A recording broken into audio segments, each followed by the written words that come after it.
안녕하세요. 저는 인천 살고 조그만 제과점을 운영하는 40대 여자입니다. 행복이 뭘까라고 생각하면서도 지금 이렇게 글을 쓰고 있다는 사실이 행복일 수 있다고 생각하며 글을 쓰고 있네요. 저는 평범한 가정에서 자라왔습니다. 아버지는 대기업에 다니는 착실한 회사원이었고 어머니는 평범한 주부였죠. 그렇게 정말 남들과 다를 거 없이 평범하게 자랐어요. 시간이 흘러서 초등학교, 중학교, 고등학교까지 무사히 가게 되었고, 대학교를 갈 때 무슨 과를 갈까 아주 고민이 많았어요. 인생에서 처음 느껴본 고민이었으니까요. 딱히 뭘 잘하지도 못하지도 않은 저였기에 대학교의 과를 선택하는 건 매우 어려웠습니다. 그때는 이 과를 가면 무조건 평생 이 길로만 가야 한다는 고정관념이 있었으니까요.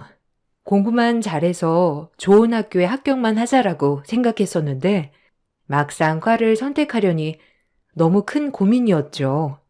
결국 저는 부모님의 권유로 간호학과를 가게 되었습니다. 예나 지금이나 간호학과는 취업률이 좋으니까요. 전혀 나와 맞지 않을 것 같은 직업이 의외로 너무 재밌더군요. 그렇게 적성에 맞는 학교를 다니게 되었죠. 시간이 흘러 저는 과 탑으로 졸업하게 되었고 국내 빅5 병원에 간호사로서 첫 신입 출근을 하였어요. 취업은 학교 생활과는 차원이 달랐죠.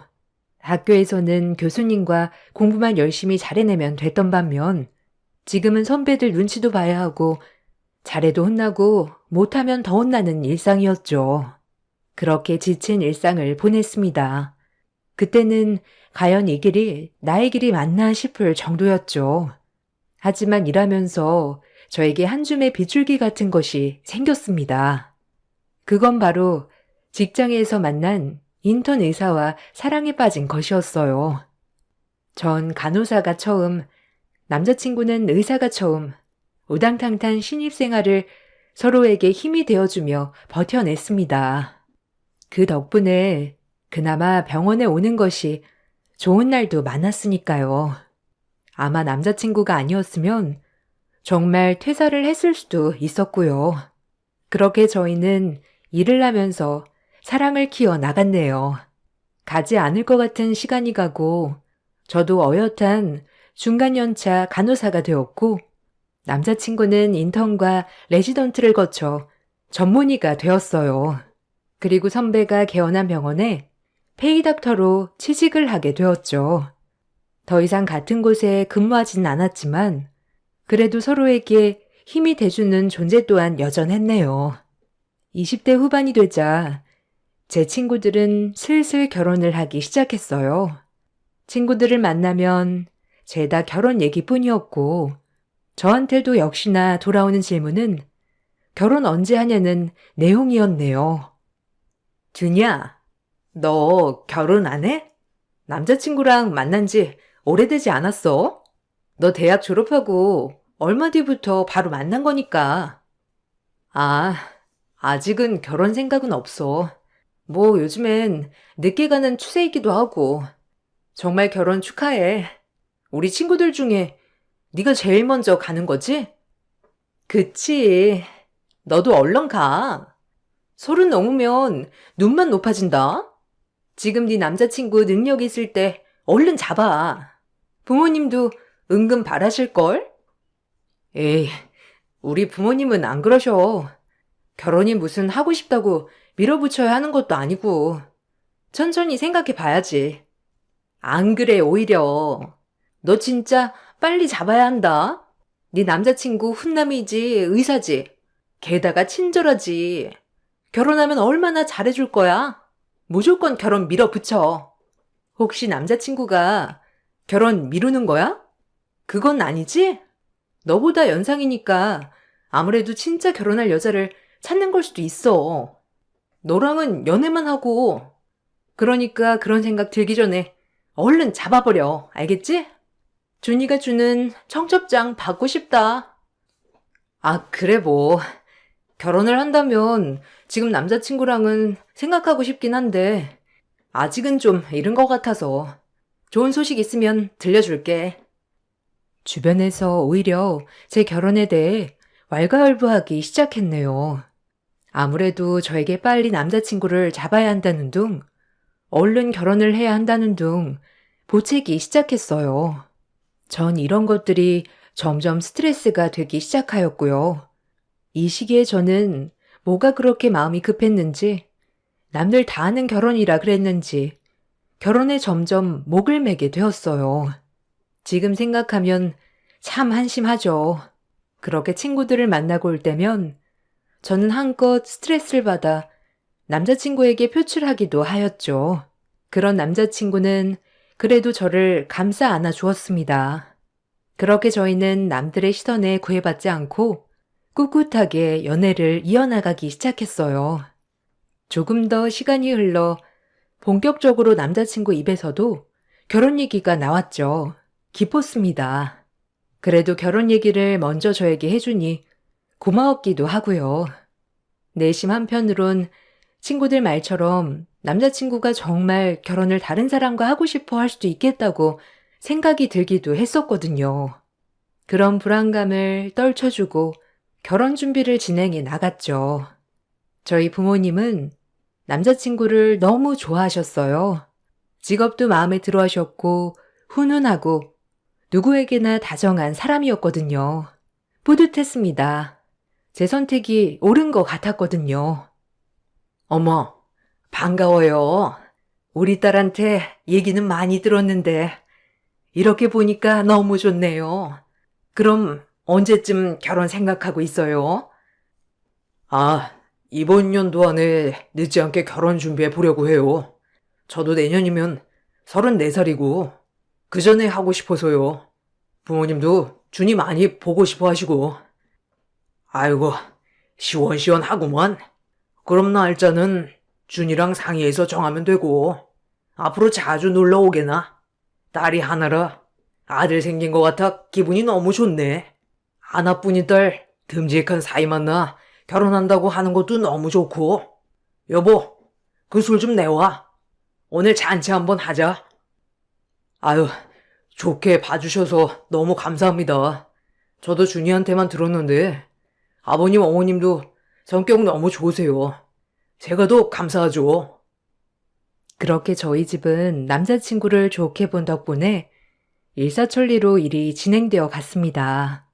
이제 남자친구네 부모님을 찾아뵙는 일만 남았죠. 남자친구네 집에 가기 전에 엄청 긴장했어요. 그 전에 친구들이 의사는 다를 거다.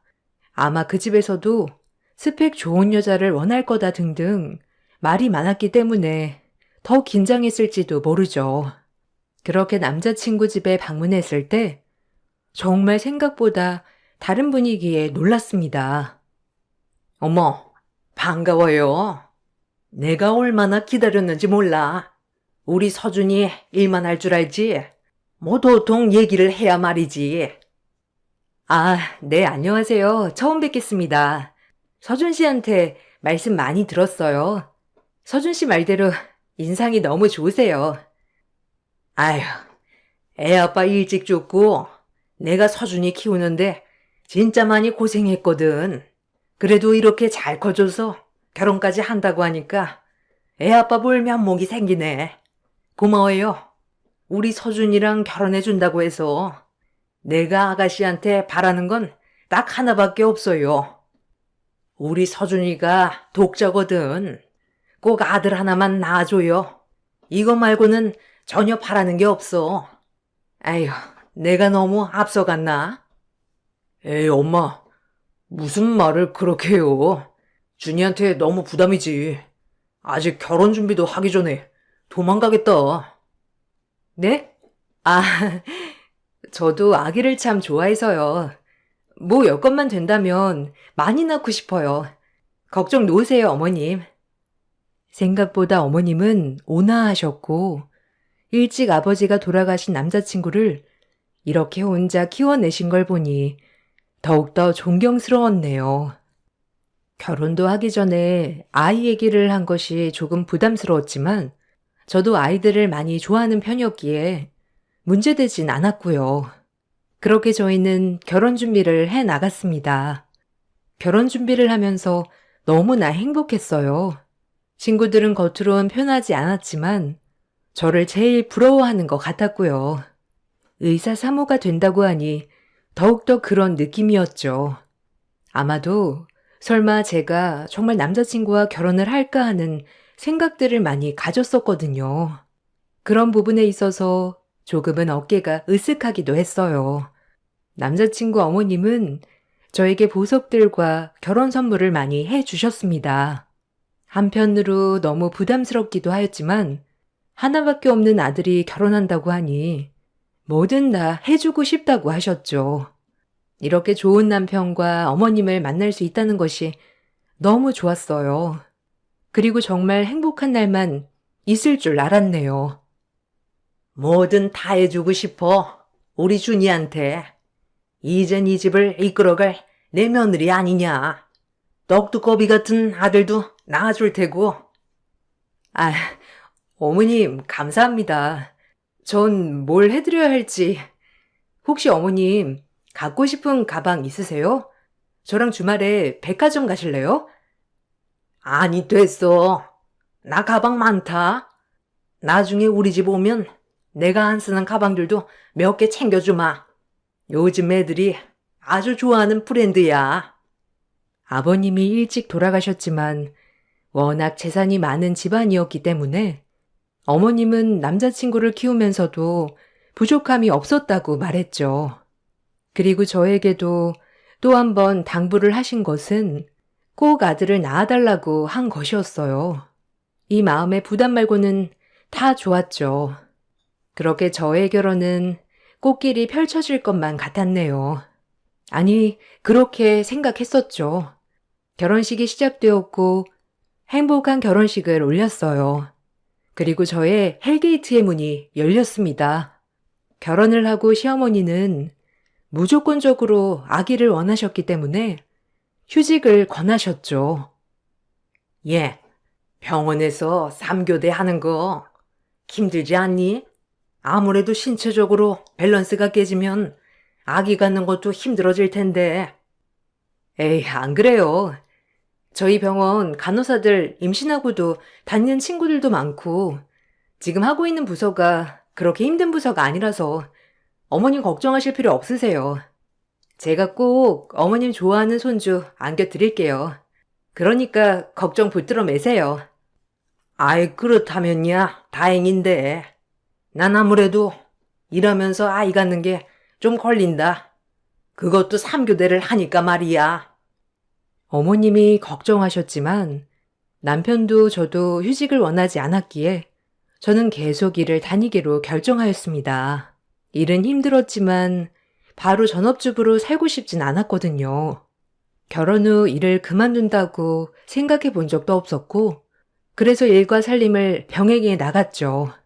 남편은 병원이 끝나고 집에 와 집안일도 많이 도와주고 있었기 때문에 저와 크게 부딪히는 일이 없었어요. 오히려 저보다 더 깔끔한 성격이라 집을 더 깨끗이 치우는 사람이었죠. 어머님이 좋아하는 아들 손주 하나만 안겨주면 저희는 문제될 게 없는 가족이었어요. 그렇게 결혼한 지 6개월 정도 지났을까요? 시어머니께서는 아이를 보채기 시작했습니다. 저희도 아이를 기다리는 입장이었기에 어머님의 그런 행동들이 많이 부담스러웠죠. 그래도 애초에 원하시던 게 손주였으니 오죽할까 싶었네요. 예, 이번 달도 소식 없니? 아니 너희 혹시 나중에 가지려고 하는 거 아니지? 6개월 정도 됐으면 아기가 들어설 법도 한데. 에이 어머니, 아직 결혼한 지 6개월밖에 안 되기도 했고 저희도 노력 중이에요.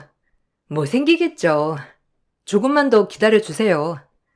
어떤 집은 결혼하자마자 들어선다는데 너무 문제 있는 거 아니냐? 병원에서 검사라도 받아봐야 하는 거 아니야? 네? 아직 젊은데요 뭐. 그리고 1년이 지난 것도 아니고 몇 개월밖에 안 됐는데 검사는 조금 생각해 볼게요. 내가 이래서 일을 그만두라고 했던 거다. 3교대 하면 밤에 나가는 일도 많을 텐데 언제 애가 들어서겠니? 에휴. 어머님은 결혼 전에 비추지 않던 모습들을 종종 비춰 보이곤 하셨죠. 아이 얘기만 나오면 표정도 안 좋아지셨고 저에게 문제가 있는 거 아니냐며 은근슬쩍 검사를 받아볼 것을 권유하기도 하였고요. 기분이 많이 나빴지만 참았어요. 모르고 결혼한 것도 아니니까요. 이번 연도 안까지 기다려보고 서준 씨랑 같이 검사해 볼게요. 그리고 일하는 거랑은 전혀 상관없으니까 안심하세요. 안심하긴? 애가 들어섰어도 벌써 들어섰어야 하는데 6개월이나 지났는데도 깜깜무소식이니 내가 조바심이 나서 그런다. 그리고 서준이는 검사를 왜 받아? 우리 아들은 문제 없다. 너부터 받아봐라. 너 내가 말했지? 난 아들 손주 하나면 된다. 어머님은 저에게 문제가 있는 것이라며 검사를 재촉하셨지만 아직 시기상조 같아 검사를 미뤘습니다. 이게 반복이 되니 어머니와도 고부 갈등이 생겼죠. 철저히 손주 문제 때문에 어머니와 갈등이 빚어졌어요. 어머님이 아이에 집착할수록 저는 남편에게 이야기를 하면서 불만을 토로하는 일이 많아졌죠. 행복할 줄만 알았던 결혼 생활이 점점 기분 나쁜 일로 얼룩져 갔습니다. 어머님, 오늘 또 왔다 가셨어. 나 출근하는 거 정말 싫어하셔. 일하는 것 때문에 애 안 생긴다고. 자기가 말 좀 해주면 안 돼? 아, 엄마 알잖아. 결혼 전부터 손주만 낳아달라고 했던 거. 그냥 그러려니 해. 옛날 분이라 그러셔. 네가 이해하면 안 돼? 오죽하면 내가 자기한테 이런 말을 하겠어. 좀 작작하셔야지. 한 달에 한 번씩 꼬박꼬박 이번 달은 소식 없냐 이러시는데 우리가 무슨 몇 년 된 부부도 아니고 고작 6개월인데 오늘은 나 검사 받아보라고 하셨어. 자기가 옆에서 말 좀 잘해줘. 아, 알겠어. 내가 엄마한테 잘 알아듣게 설명할게. 그러니까 너도 좀 그러려니 해봐. 엄마가 외로우셔서 그런 거니까. 알겠어. 나도 그러려니 둥글게 생각할게. 자기한테 짜증내려고 한 건 아닌데 오늘 어머님이 검사까지 받아보라고 막 화내시니까 나도 모르게 스트레스 받았었나 봐. 자기가 이해해주라.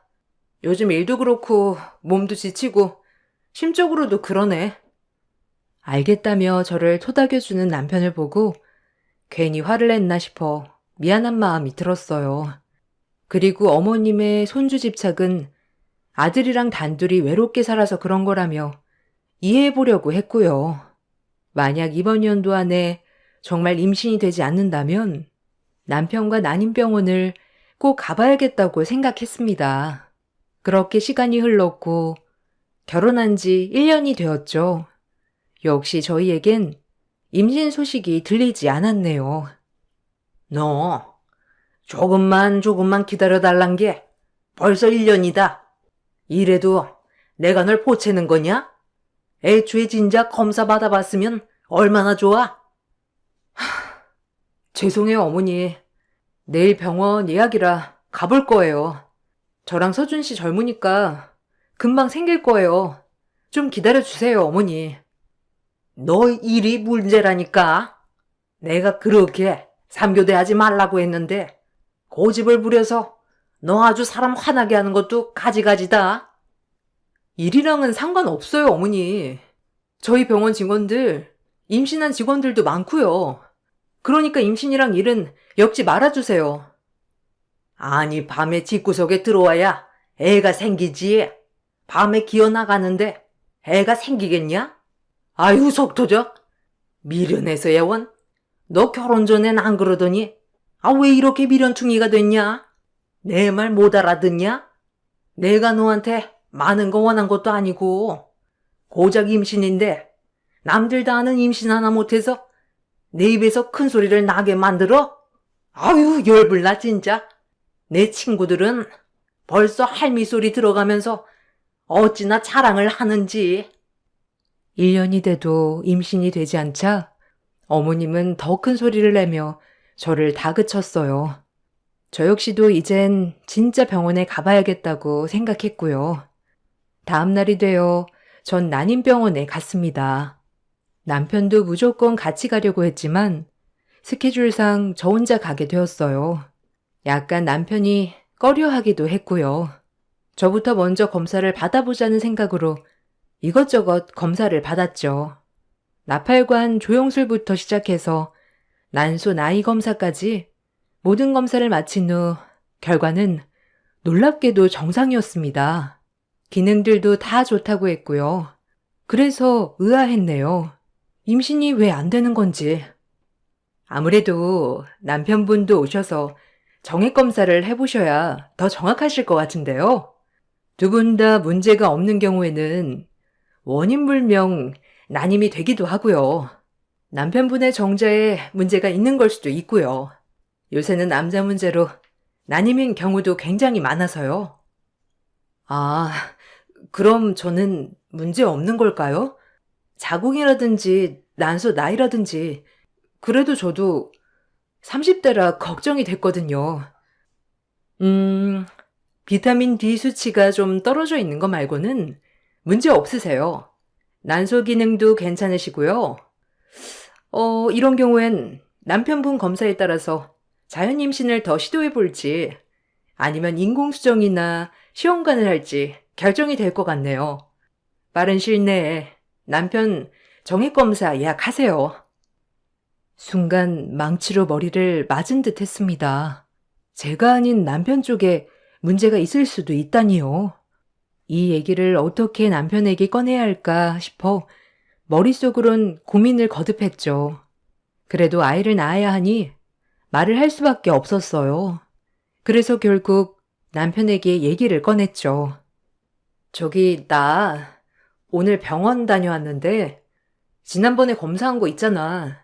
아무 문제 없다고 하는데 아무래도 난임병원이니까 남편도 검사 받길 권유하더라고. 자기 혹시 시간 맞춰서 병원 예약할 수 있어? 어머님도 아기 너무 기다리시니까 나도 마음이 좀 급해지네. 뭐? 내가 검사 받으라고? 나는 문제 없다니까. 그럼 생기겠지. 너도 문제 없다며. 조금만 더 기다려보자 그럼. 남편은 앉아서 이렇게 태평한 소리만 하고 있었죠. 정작 시어머니에게 닥달당하는 건 저였거든요.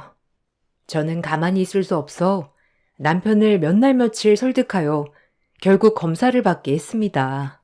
이것조차도 마음에 안 들었지만 한 번만 검사한다는 조건으로 검사를 했죠. 결과는 남편의 기형정자가 문제가 되었어요. 다른 것은 괜찮으나 정자 중에 기형정자가 많다는 거였어요. 그래서 임신율이 떨어졌던 거였고요. 병원에선 시험관 아니면 인공수정을 권했습니다. 자연 임신도 가능하긴 하나 확률이 희박하다는 것이었죠. 결국 전 인공수정을 먼저 해보기로 하였어요. 시어머니한테는 둘 다 문제가 없지만 조금 더 확률을 높이기 위해 진행을 한다고 했고요. 시어머니는 이것조차도 탐탁지 않아 하셨지만 설마 아들이 문제가 있다는 것을 알면 많이 상심할까 싶어 말하지 않았어요. 전 그리고 임신에 전념하기 위해 병원을 그만뒀습니다. 그리고 임신에 전념했죠. 총 인공수정 3회, 시험관 12번. 남들에겐 쉬운 임신이 저에겐 어려웠어요. 그렇게 저는 8년 동안 시도했죠. 시험관으로 인해 체중 증가와 점점 몸은 망가져 갔어요. 그러는 동안 남편은 점점 밖으로 나돌았네요. 시험관을 하면서 오히려 사이가 악화되었죠. 임신을 포기하지 못하는 저와 그런 저를 이해하지 못하는 남편과 갈등이 쌓이다 보니 남편은 점점 저에게서 멀어져 갔어요. 어리석게도 임신만 하면 다 회복 가능할 거라고 생각했지만요. 시어머니는 볼 때마다 저를 못마땅해 하셨고 폭언은 점점 더 심해져 갔죠. 그리고 더욱더 저는 임신에 집착하게 되었습니다. 한 번만 더 하면 임신되겠지. 그 생각의 반복으로 결국 13번째 시험관을 시도하게 되었어요. 너랑 결혼을 허락하는 게 아니었는데 지금이라도 서준이 나가서 애 하나 만들어 오라고 해야겠다. 너도 할 말 없지? 어머니, 저도 노력하고 있어요. 병원에서 문제가 없다지만 그래도 요새는 원인 불명도 많아서 열심히 하고 있다고요. 이렇게 애 못 낳을 줄 누가 알았냐고? 어휴, 결혼 전에 진작 산부인과 진단서랑 다 떼봤어야 했는데, 어휴, 내가 바보지. 확연히 남편에게 문제가 있음에도 시어머니는 당연히 제 문제인 줄로만 아셨고 저를 볼 때마다 저렇게 모욕을 줬네요. 전 결혼을 하고 한 번도 마음 편할 날이 없었어요.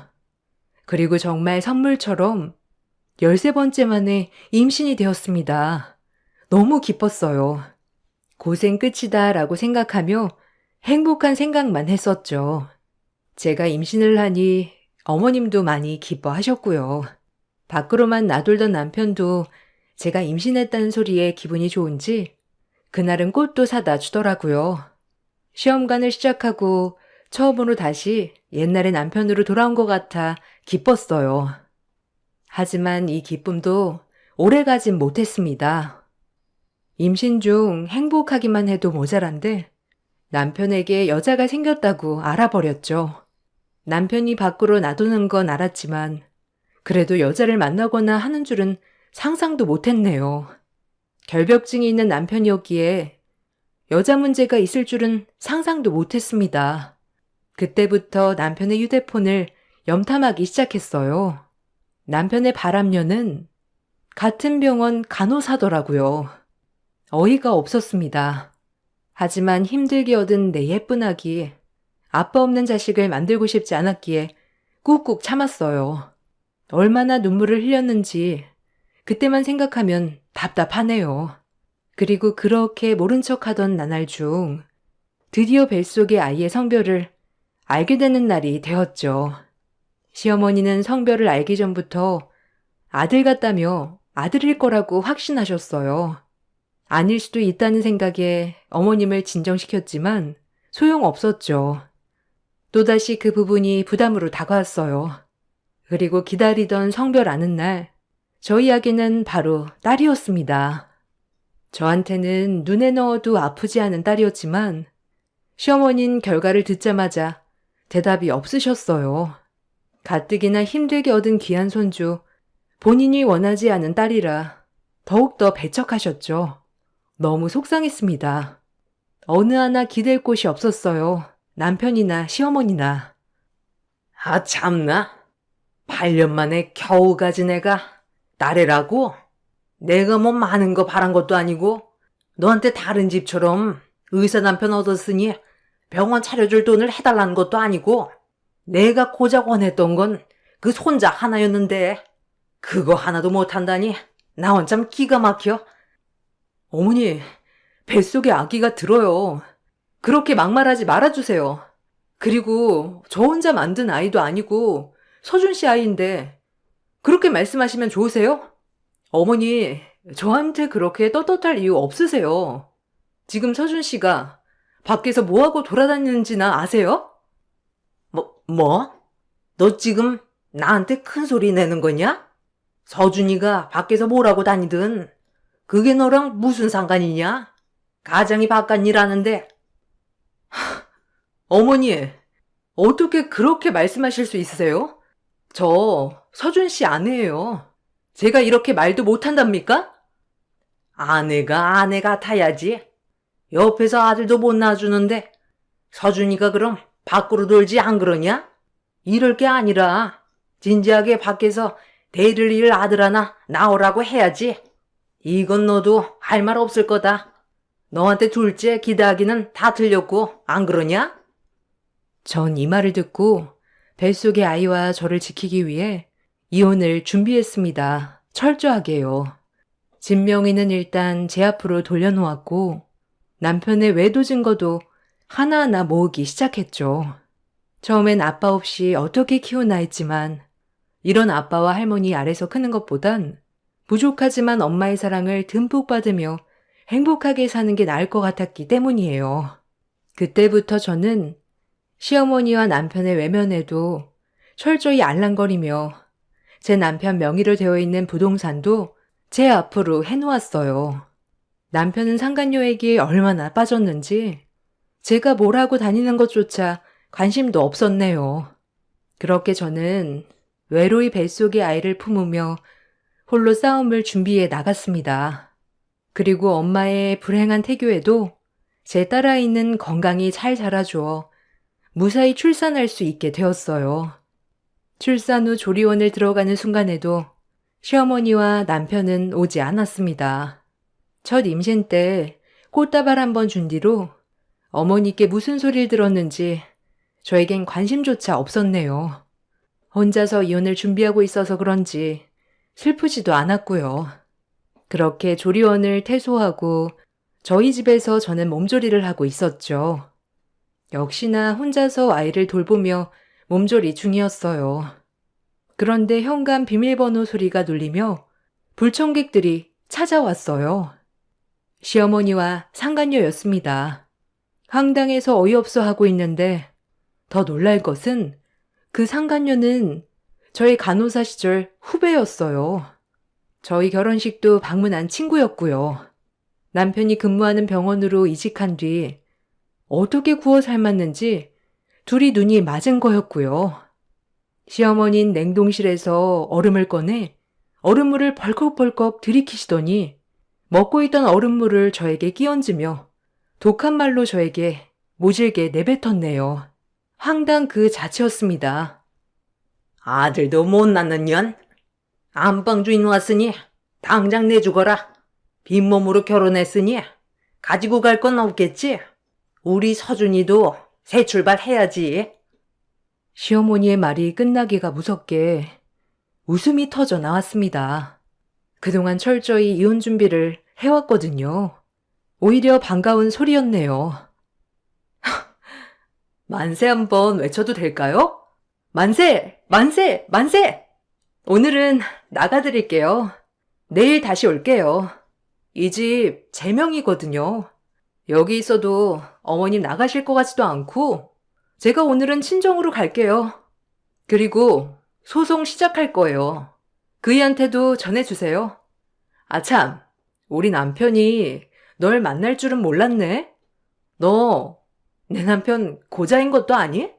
내가 시험관을 왜 13번을 했는데 남편이 말 안 하디? 어머님, 아들 어떡해요? 그래요.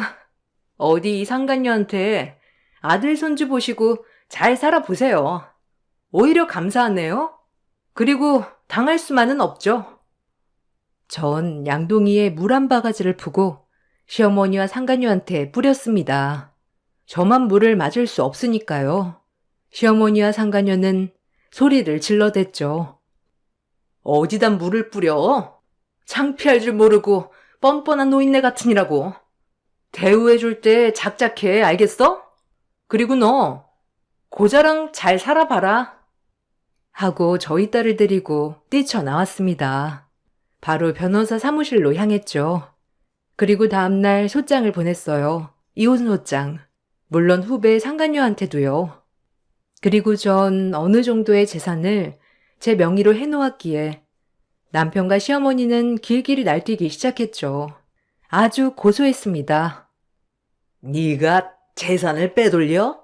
그게 무사할 것 같아? 하나 미친 것? 아주 독한 것? 앞에서 내내 하면서 뒤에서 뒤통수를 쳐? 제가 뭘요? 저 이 집에서 이 정도는 누릴만 하지 않나요? 남편 외도에 시어머니 폭언에 이 정도는 제가 당연히 받아야죠. 뭐? 당연해? 그게 어떤 재산인데? 내가 너 같은 걸 들이지 말았어야 했는데 아이고 집안을 말아먹었네. 저것 때문에. 어머님, 멍청한 아들을 탓해야죠. 여자에 미쳐서 지 재산 털리는 줄도 모르고 저러고 돌아다녔는데 안 그래요? 아니 자기가 저한테 양도해 준 것도 많아요. 제가 이럴 줄 몰랐겠죠. 자기 편하게 돌아다니려고 아무 말 없이 해준 거겠죠? 멍청한 아들을 탓하세요. 아셨어요? 의사면 뭐예요? 상식이 없는데. 의사 빼곤 볼 거 있나요? 참나 어이가 없어서. 네가 내 뒤통수를 칠 줄 알았냐? 세금 덜 내게 한다고 도장 찍으라고 할 땐 언제고? 날 이용해? 네가 그러고 무사할 줄 알아? 넌 닥쳐. 할 말도 없으니까 너한테는. 내가 너 때문에 고생한 것만 생각하면 이가 갈려 알아? 그래도 고맙다. 덕분에 노후엔 편해졌어. 내 딸이랑 나랑 잘 먹고 잘 살게. 그게 애비 된 도리라고 생각해. 어차피 크면서 애비 노릇 할 일 없을 테니까. 알겠니? 이 멍청이야. 워낙 건물이 많아 세금을 조금이라도 덜 내려고 제 앞으로 명의 이전해준 것들이 자기 발등을 찍은 거였죠. 멍청한 사람 같으니라고. 밖으로 나돌기 위해 귀찮으니까 그냥 바로 찍어준 도장들이 이런 결과를 불러올지 그땐 몰랐겠죠. 참 한심한 인간이네요. 남편과 제 사이에 아이도 있기 때문에 양육비도 지급받을 수 있었어요. 그리고 결과는 제가 승소했고 친권, 양육권 모두 저에게 있었네요. 시어머니는 아들의 정자가 기형정자라는 소리에 쇼크를 많이 받았고요. 하자 있는 게 며느리가 아니라 자기 아들이었다니. 후배 간호사도 남편의 재산을 보고 접근한 것 같은데 어느 정도 저한테 분할해주고 나머지 제 명의로 해놓은 것 빼면 의사 빼곤 볼 게 없는 남자기에 소문에 헤어졌다고 하더라고요. 얼마나 고소하던지. 이혼을 하고도 눈물 한 방울 안 나왔어요. 그나마 그 끔찍한 곳에서 저희 딸아이를 만난 것이 가장 큰 선물 같았어요. 그리고 저는 싱글맘으로서 홀로서기에 도전했습니다. 엄마의 도움으로 딸을 양육하며 제가 제빵을 배워 지금 운영하고 있는 제과점을 조그맣게 오픈했고요. 가게 자리가 좋아서 그런지 오픈 때부터 지금까지 바쁜 나날을 보내고 있네요. 딸아이는 저희 엄마와 아빠 그리고 제 사랑 덕분에 해맑게 크고 있는 중입니다. 시어머니는 딸이라고 그렇게 무시하더니 자기 아들이 대를 잇기 힘들다고 느꼈는지 딱 한 번 제 딸을 보고 싶다고 연락이 왔고요. 물론 답장도 하지 않고 바로 차단해 버렸네요.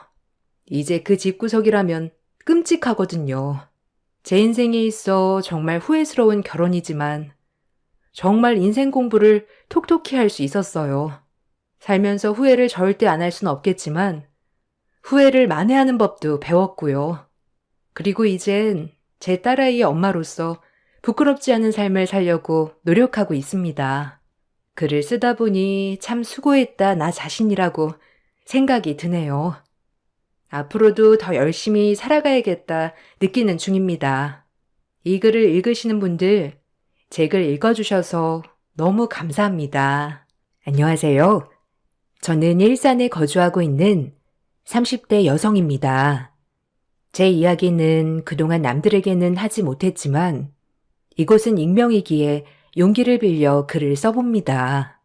저희 집은 어렸을 때 찢어지게 가난했어요. 제 기억을 돌이켜 생각해보면 10평도 안 되는 방에서 저 엄마, 아빠, 그리고 동생 이렇게 넷이 한 집에 살았어요. 화장실도 없는 집이어서 화장실을 가려면 공중 화장실을 이용해야 할 정도였죠. 그때는 너무 가난해서 꿈이란 걸 꿔볼 수 없을 정도로 힘들었네요. 학교에서 너 뭐가 되고 싶니? 라고 하는 평범한 말에 고민하는 것조차 저에겐 사치라고 느껴질 정도였으니까요. 매일을 밥 한 끼만 제대로 먹었으면 소원이 없겠다 싶을 정도로 기본 욕구만 꿈꾸고 살았어요. 아빠는 몸이 안 좋으셔서 매일을 누워 계셨고 엄마 혼자 생활비를 벌었어요. 엄마는 남의 집 일을 하러 다니셨고요. 열심히 사시는 엄마의 과거를 지금은 존경하지만 그때 당시에 엄마가 부잣집에 식모로 들어가 매일을 굽신거리며 사시는 모습이 저에게는 스트레스였죠. 그리고 아무 집이나 가서 돈 되는 일이면 다 하는 엄마의 모습이 창피하기도 하였어요. 윤지야, 윤이야. 이거 엄마가 오늘 일하고 얻어온 밥이야. 이거랑 김 싸서 먹자. 아빠도 얼른 일어나시라고 하고. 배고팠지? 소시지 없어? 맨날 김치. 너무한 거 아니야? 매번 라면 아니면 밥 먹는 날엔 김이랑 김치. 나도 소세지 먹고 싶어. 나도 맛있는 거 먹고 싶어. 이제 맛없어. 김치 먹기 싫어. 소세지 사줘. 아니면 햄이라도 사줘. 나 밥 안 먹을 거야. 미안해. 엄마가 내일은 꼭 일 끝나고 와서 소세지 반찬 구워줄게. 오늘만 이거 먹고 하루만 참자, 응? 오늘 한 끼도 안 먹었잖아. 철없던 저희는 엄마에게 소시지 반찬을 해달라며 반찬 투정을 하곤 하였죠. 지금 생각해도 너무 죄송하네요. 그리고 다음날 저는 학교에서 오다가 엄마가 부잣집 사모님에게 당하는 모습을 보고 모른 척 외면을 하고 말았습니다. 타임머신이 있어 그때 그 시절로 돌아갈 수 있다면 쓰러진 엄마를 꼭 안아드리고 싶은 심정입니다.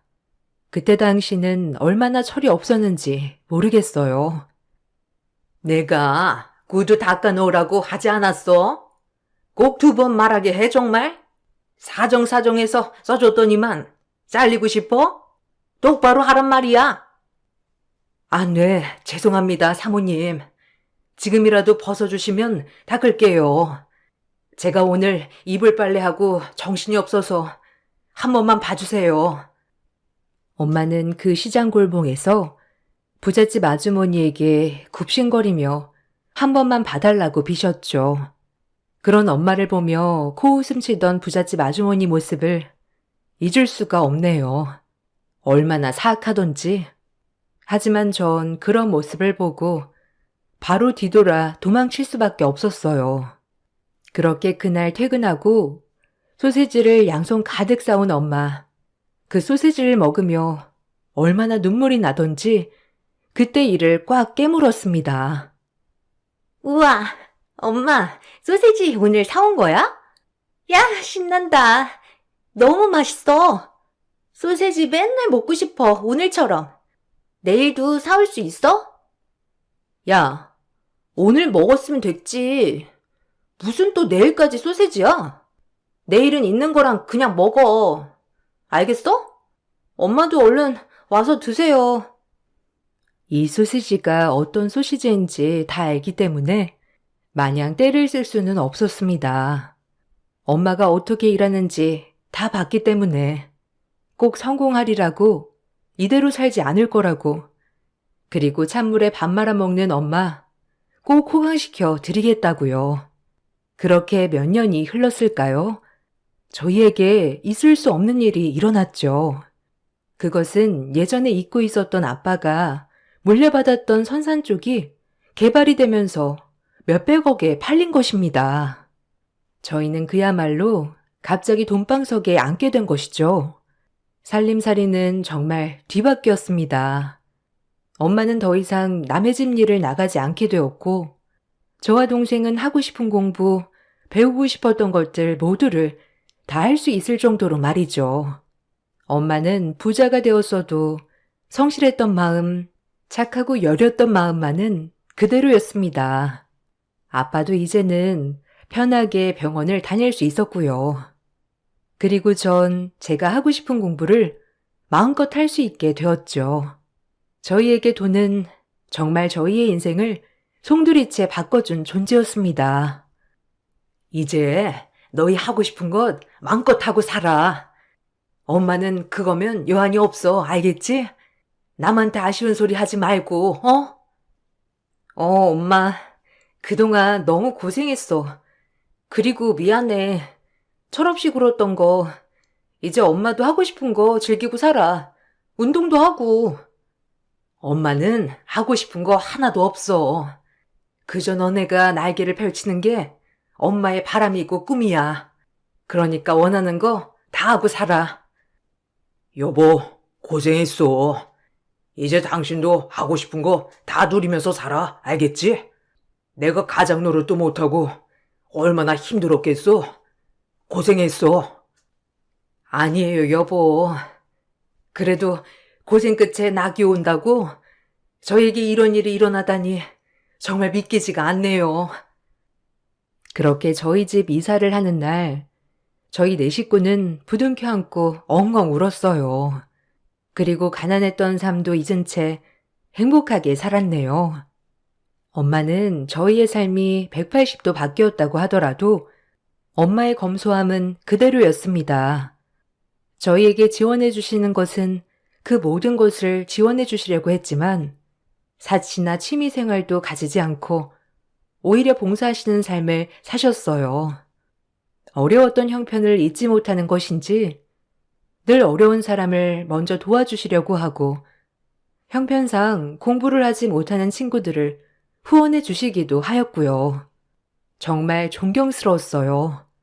그리고 엄마는 몸이 안 좋은 아빠와 함께 여윳돈으로는 투자를 하고 임대업 쪽으로 금전적인 수익을 내시기도 하였죠.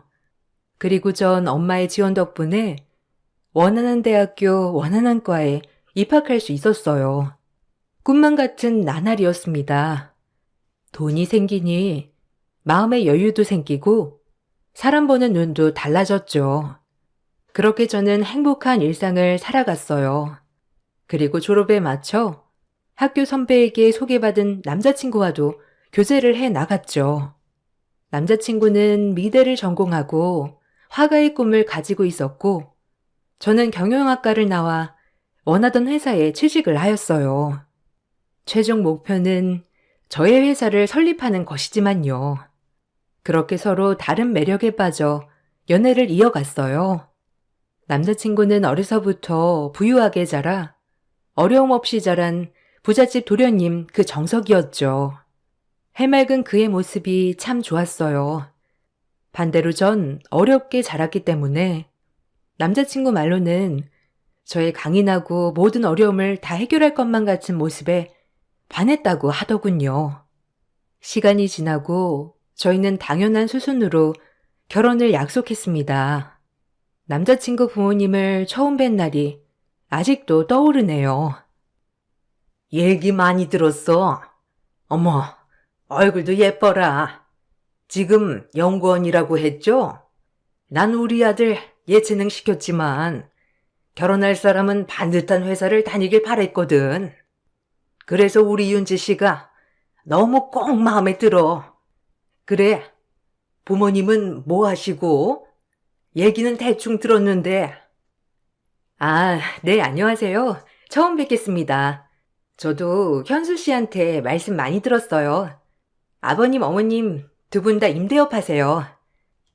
어머, 그렇구나. 난 우리 윤지 씨가 너무 마음에 들어서 하루라도 빨리 결혼시켰으면 하는데 어때 윤지는? 저야 이렇게 좋게 봐주시는 게 너무 감사하죠. 예쁘게 봐주셔서 감사합니다. 네, 그럼 저도 하루라도 빨리 부모님께 말씀드릴게요. 어머님은 처음 본 저에게 친절히 잘해주셨죠. 남자친구의 밝은 모습이 어머님을 쏙 빼닮았구나 생각하며 좋았어요. 남자친구의 집은 대대로 미술을 하던 집안이었고 시댁 모임도 잦다고 하더라고요. 만나면 서로 미술 작품을 논평하거나 같이 미술관을 가거나 한다고 했죠. 그리고 시어머니가 골프를 좋아해 종종 골프 모임도 갖기도 했고요. 저도 취미가 골프여서 어머님이 이 부분을 참 마음에 들어 하셨어요. 저도 어머니와 같은 취미를 가지고 있다는 생각에 내심 한편으로 좋았습니다. 그렇게 일사천리로 결혼 얘기가 나왔어요. 전 집에 가는 길 떨리는 발걸음으로 빨리 엄마에게 얘기를 해줘야겠다고 생각하며 갔어요. 오늘 남자친구네 집에 간다더니 잘 만나고 왔어? 어땠어? 우리 딸이야 뭐 어딜 가도 빠지지 않지만 말이야. 그 집 어머님이 나 참 마음에 들어 하시더라고. 엄마 아빠 뭐 하시냐고 물어보시고 임대업 하신다고 하니까 그러냐고 그냥 그런 거 물어보고 뭐. 근데 애초부터 마음에 들어 하시는 것 같아. 결혼 날짜 빨리 잡았으면 좋겠다고 하시더라고. 아유, 그래? 듣던 중 반가운 소리다. 너무 좋네. 하긴 우리 딸 마음에 안 들어하기 쉽지 않지. 어쩜 우리 딸이 결혼 준비를 하다니. 에이, 아직 멀었어. 나중에 자리 한번 마련해 볼게. 그래도 엄마 좋아하니 나도 좋네. 현수 씨도 밝으니까 좋고. 그래, 그래. 천천히 자리 만들어 보자. 그리고 현수 좀 자주 데려오고. 이제 가족들 사이인데 자주 봐야지, 안 그래? 그렇게 저희는 양가 부모님에게 축복받는 결혼이 될 줄 알았습니다. 서로의 부모님을 뵙고 일사천리로 일이 진행되었으니까요. 시간이 흘러 본격적으로 상견례 자리를 만들려고 할 때 충격적인 일이 벌어지고 말았어요. 우연도 이런 우연이 있나 싶었네요. 어머, 안녕하세요. 처음 뵙겠습니다. 현수 엄마입니다. 따님이 누구 닮았나 했더니 어머님 쏙 배 닮았네요. 네, 안녕하세요. 윤지 엄마예요. 윤지한테 듣던 대로 너무 우아하셔요.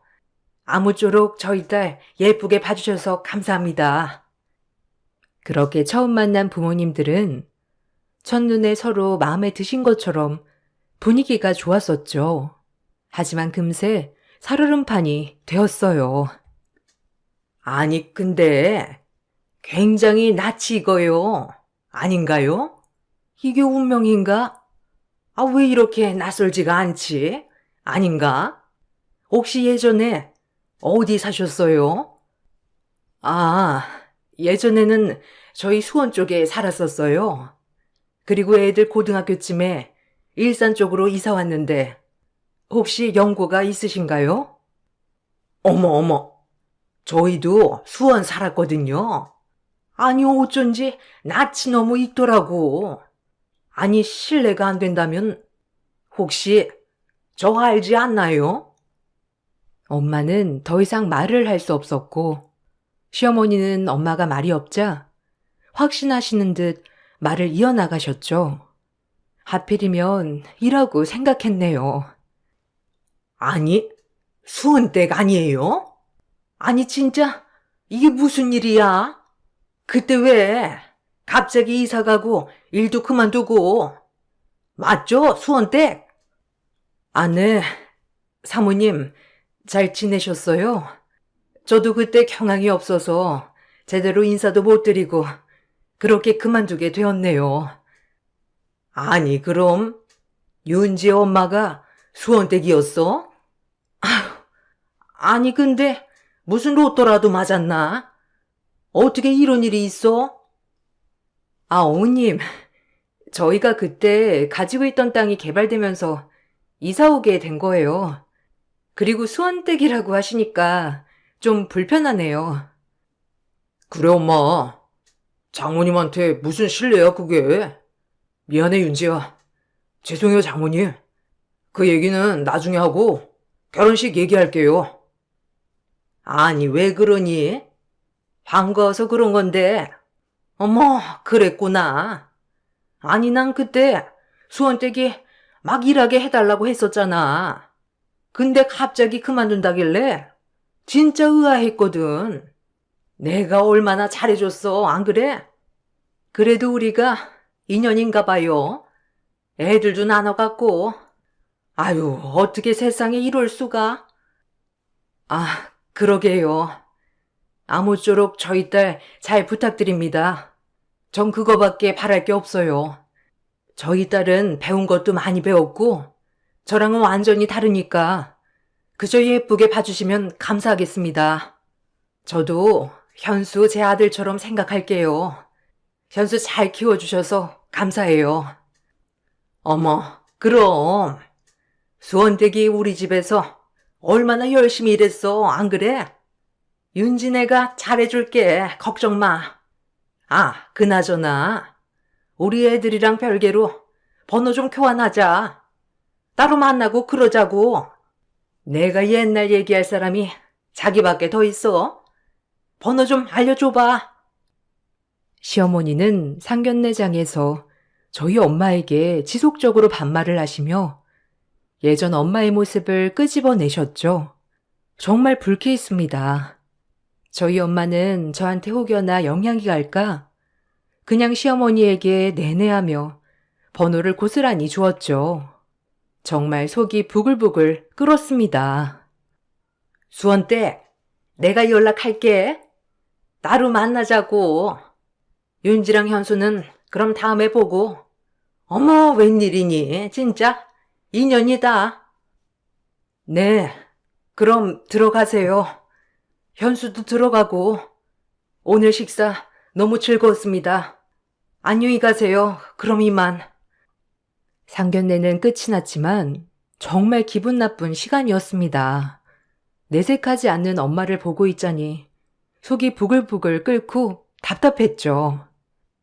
아니 엄마, 사모님이 뭐야 사모님이? 엄마가 무슨 예전에 남의 집 살림하던 사람인 줄 알아? 오히려 그게 더 날 위축되게 만든다는 거 몰라서 그래? 어려웠던 시절에 뭘 못해. 지금은 잘 살고 있으면 되지.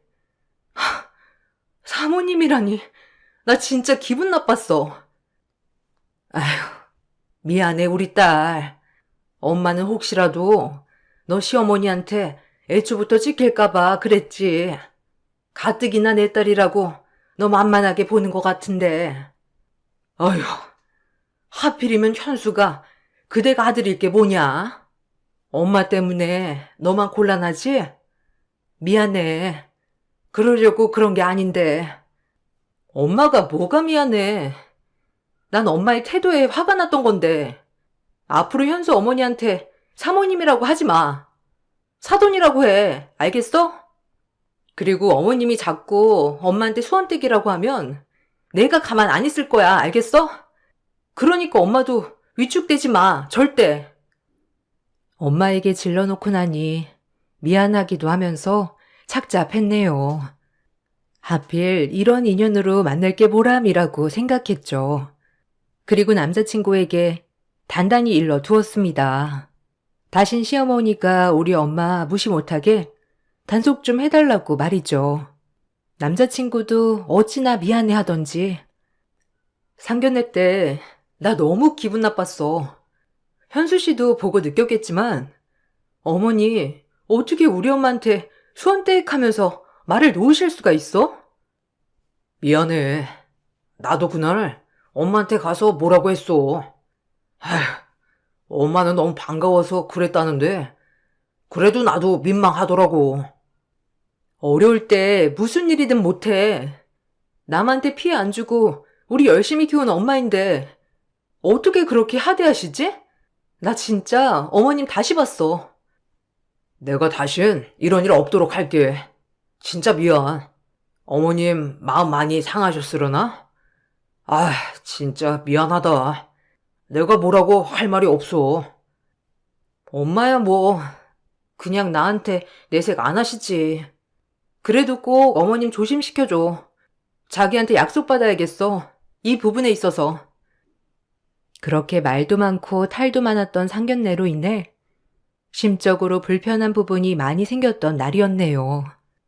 저희는 이런 일이 다신 생기지 않겠지라고 생각하며 결혼을 이어나갔습니다. 시어머니는 남자친구에게 단단히 혼이 났는지 엄마 이야기를 하진 않았고요. 저희 둘 다 여유 있는 집이었기에 원하는 곳에 신혼집도 마련하고 일사천리로 결혼이 진행되었어요. 그렇게 결혼식 당일이 되었고 전 신부 대기실에 있어서 몰랐지만 시어머니는 결혼식장에서 또 개념 없는 행동을 하였다고 들었죠.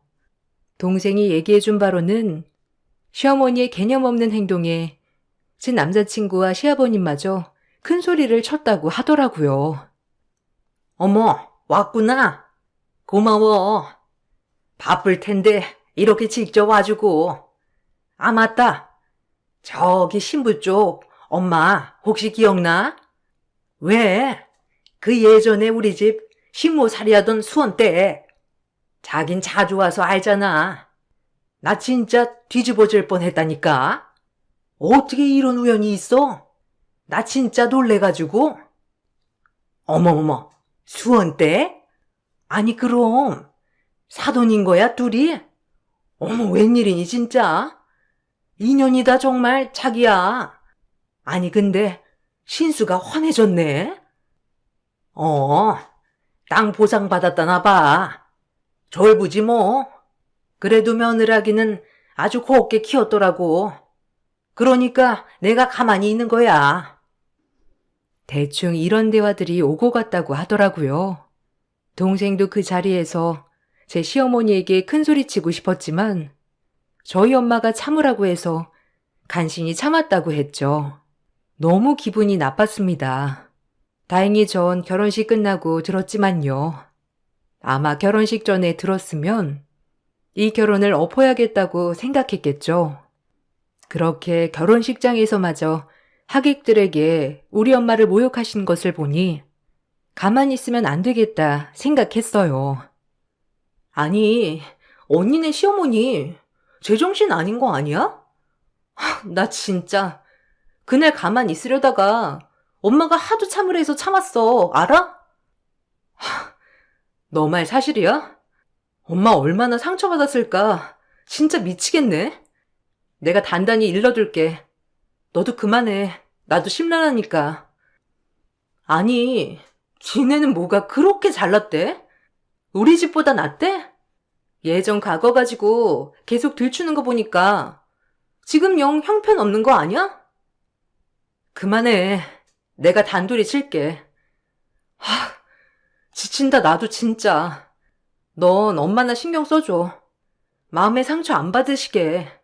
혹시 또 내 걱정하실라.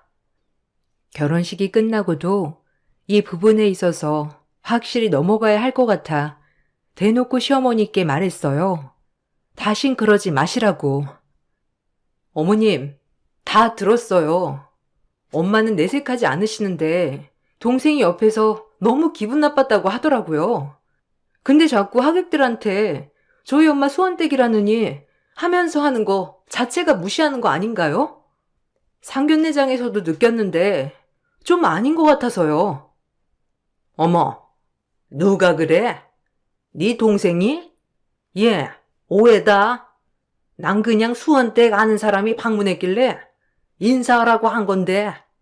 참나 누가 보면 내가 일부러 그런 줄 알겠어 아주. 그냥 반가워서 인사나 하라고 그런 건데 그렇게 마음을 모르니? 너무한다 너도. 참 쪼르르 와서는. 아니요 어머님.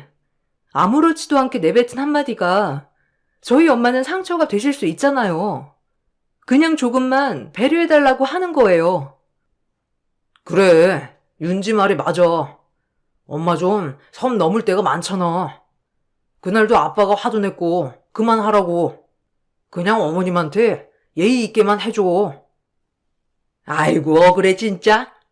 이게 그렇게 결혼식 끝나자마자 나한테 눈 부라리면서 할 얘기냐? 나는 너네 신혼여행에서 온다고 아침부터 진수성찬을 차려놨더니 아유 진짜 억울하다. 아들이나 며느리나 아유 누가 내 마음 알아줄꼬? 죽어야지 진짜. 아유. 어머니 그런 뜻은 아니고요. 다음부터는 조심해 주십사 말씀드린 거예요. 다른 뜻은 없어요. 그냥 조금만 신경 써 주세요. 어머니는 조금이라도 뭐라고 하려고만 하면 그런 뜻 아니었다, 순수한 뜻이었다고 애둘러대는 통에 더 이상 말하지 못했습니다. 그래도 이제 같이 만날 일은 당분간 없으니 서로 불편한 일은 없다고 믿었네요. 이 부분만 아니면 어머님도 딱히 저에게 스트레스 주시는 분은 아니었기에 참았죠. 그리고 남편도 잘해주었고요. 전 제 일을 열심히 했고 남편도 본인의 분야에서 열심히 해나갔습니다. 친정엄마도 별다른 말씀이 없으셨기에 그렇게 잊혀가고 있었죠. 어느 날 어머님은 저에게 2주 뒤에 시댁 모임을 가질 건데 참석할 수 있냐고 물었습니다. 저와 남편도 결혼하고 처음 맞는 시댁 모임이었기에 당연히 참석한다고 하였어요. 그날 일이 터졌죠. 우리 23일에 골프장 갈 건데 윤지랑 현수 올 수 있지? 윤지 취미가 골프라고 했나? 엄마랑 같이 한번 쳐보자. 아, 네. 골프 좋아해요. 잘은 못하긴 하는데 그래도 엄마가 골프를 좋아하셔서 종종 같이 쳤었거든요. 그래서 저도 좋아하게 되었어요. 어머, 어머님도 골프 좋아하시니? 그럼 같이 가자. 얼마나 좋아. 사돈 본 지도 오래됐고, 안 그래? 작은 엄마네도 오실 거라 이 기회에 한 번 더 얼굴 보면 좋지. 내가 전화할까? 우리 잘 가는 골프장이 있거든. 어머, 잘 됐다.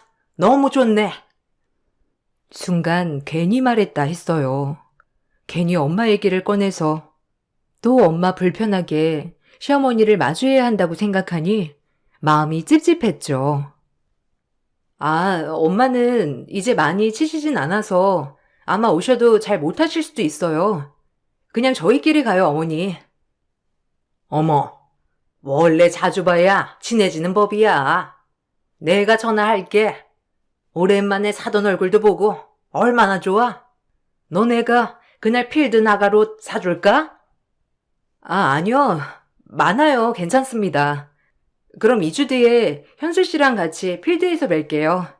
저희 엄마 만약 시간 괜찮으시면 저희가 모실게요. 그래, 그래. 어여 가봐. 늦었다. 그날 보자꾸나. 어머, 골프 연습 좀 해야겠는데 우리 며느리 보여주려면. 그렇게 찝찝한 기분을 뒤로한 채 집으로 돌아갔습니다. 그리고 고대하던 그날이 되었죠. 엄마는 시어머님의 전화를 받고 그래도 이렇게 모임을 하자고 하셨는데 어떻게 거절하냐며 그날도 저희와 같이 골프장에 갔습니다. 전 혹시라도 시어머님이 말실수를 하게 될까봐 여기 눈치 저기 눈치를 보고 있었죠. 그렇게 남편과 저, 엄마 셋이 골프장에 도착했을 무렵 시댁 식구들이 보였습니다. 어머님, 저희 왔어요. 연습 많이 하셨어요? 요즘 저도 골프를 많이 못 쳐서 폼이 엉망일 텐데 걱정이에요. 어머, 왔구나. 내가 어제 어찌나 설레던지.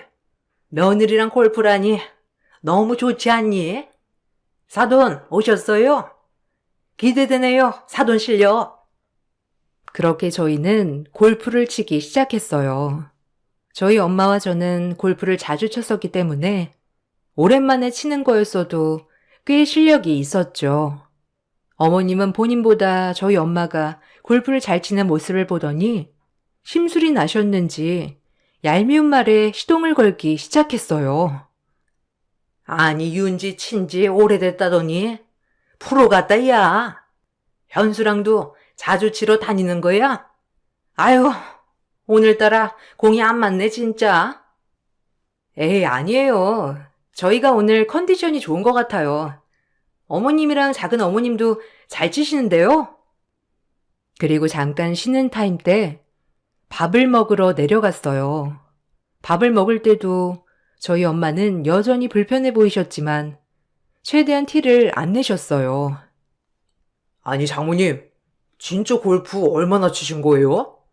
너무 잘 치셔가지고 놀랬어요. 저랑 윤지랑 종종 와서 같이 쳐요. 아유, 배부르다. 밥 다 먹었으니까 커피 한 잔 하고 싶네. 안 그래, 동서? 아니, 커피 하니까 또 생각난다. 수원댁이 내 커피 취향 기통차게 잘하는데 안 그래요? 동서도 알잖아. 내가 말 많이 했잖아. 기억하지? 오랜만에 수원댁이 사다 준 커피 먹고 싶네. 뚫린 입이라고 저런 식으로 나오는 걸 보니 화가 머리끝까지 솟았죠. 그리고 시어머니가 왜 골프 모임에 저희 엄마를 불렀는지 다시 한번 본인이 우리 엄마 위에 있다고 고지하고 싶었던 것이었죠. 정말 그때만큼은 참을 수가 없었어요. 남편도 마찬가지였고요. 사돈, 그래도 계속 수원댁 듣기가 거북하네요. 여러 사람 있는데 호칭은 똑바로 해주시죠. 커피는 강서방이 주문해 오겠나? 아니 어머님, 지금 또 수원댁이라고 하신 거예요? 지금 저희 엄마는 그렇게 불릴 뿐이 아니라고요. 그때 엄마가 일어나시더니 조용히 옆 카페에 가서 커피를 주문하고 있는 남편 곁으로 가 카드를 내미셨습니다. 다른 직원들이 덩달아 나오면서 저희 엄마에게 소리를 쳤죠. 그 한마디에 시어머님, 작은 어머님 등 시댁 식구들의 입이 떡하니 벌어졌고요. 아주 통쾌했네요. 아유, 사장님. 저한테 말씀하시지. 여기서 이런 일 하시면 저희 다 죽어요. 저희한테 시키세요. 네? 아, 왜 계산을 직접 하세요? 아니에요. 우리 사이가 주문하는데 계산만 제가 해주려고요. 고마워요. 도와주려고 해서. 제가 할 테니 천천히 일 보세요. 엄마는 그렇게 말을 했지만 직원은 다른 직원들을 시켜 엄마에게 들어가 계시라고 하며 거의 무릎을 꿇다시피 하였습니다. 저희 엄마는 이 골프장을 소유하고 있는 사장이었어요. 어머님, 아버님께는 간단한 임대업이라고 소개했지만 엄마는 재테크 수완이 좋아 건물, 골프장, 주택 등을 매입하여 번 돈에서 돈을 더 불렸습니다. 그리고 그 번 돈으로 어려운 학생들을 많이 도와주는 삶을 살고 계셨죠. 골프장 직원들이 모두 엄마를 알아보고 저희 엄마 포함하여 시댁들을 VIP 대접을 하며 극진히 모시자 시어머니는 많이 놀란 눈치였더라고요. 단순히 졸부인 줄 알았는데 그래서 졸부코 좀 납작하게 해주려고 했는데 그냥 졸부가 아니었으니 말이죠. 어머니, 이제 아셨어요? 저희 엄마 이렇게 취급당하실 분 아니고요. 옛날에 진짜 너무 힘들어서 저희 먹여 살리려고 어머님 댁에서 잠깐 일했던 거예요. 지금 어머님은 저희 엄마 불러내서 어머님이 떨어진 자존감을 채우려고 하셨나 본데 번지수 잘못 찾으셨어요. 예. 너는 무슨 말을 그렇게 하니? 내가 자존감을 채우려고 너네 엄마를 불러내? 너 날 아주 저급한 사람 취급하는구나. 맞잖아요. 은근히 수원댁 하면서 무시하고 누가 어머니 속을 모를 줄 아세요? 현수 씨 보기 창피하지도 않으시죠? 이게 말이라고 딴 줄 아나? 가정부 딸년 그나마 지금 좀 봐줄만 해서 결혼 허락했더니 내가 널 진짜 예뻐한 줄 알아?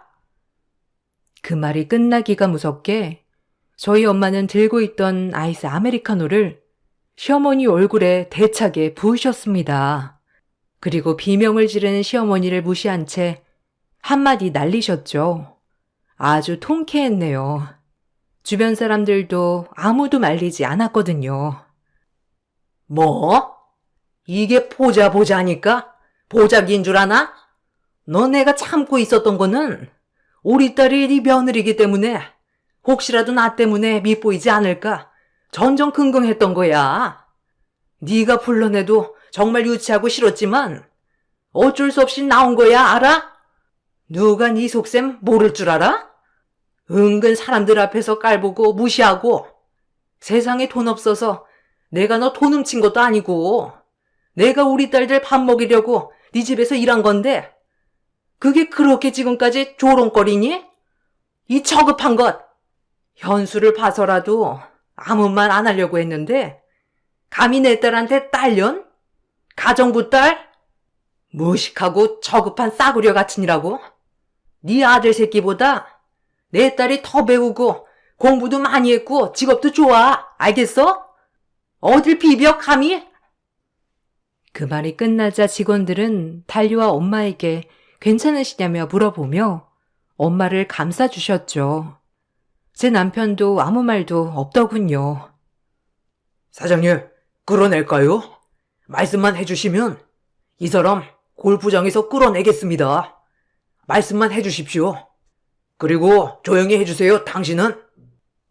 이것들이 단체로 미쳤나? 너 내가 누군지 알아?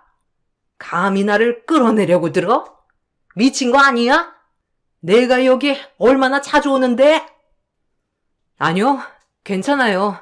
엄마 가자. 더 이상 상대하지 마.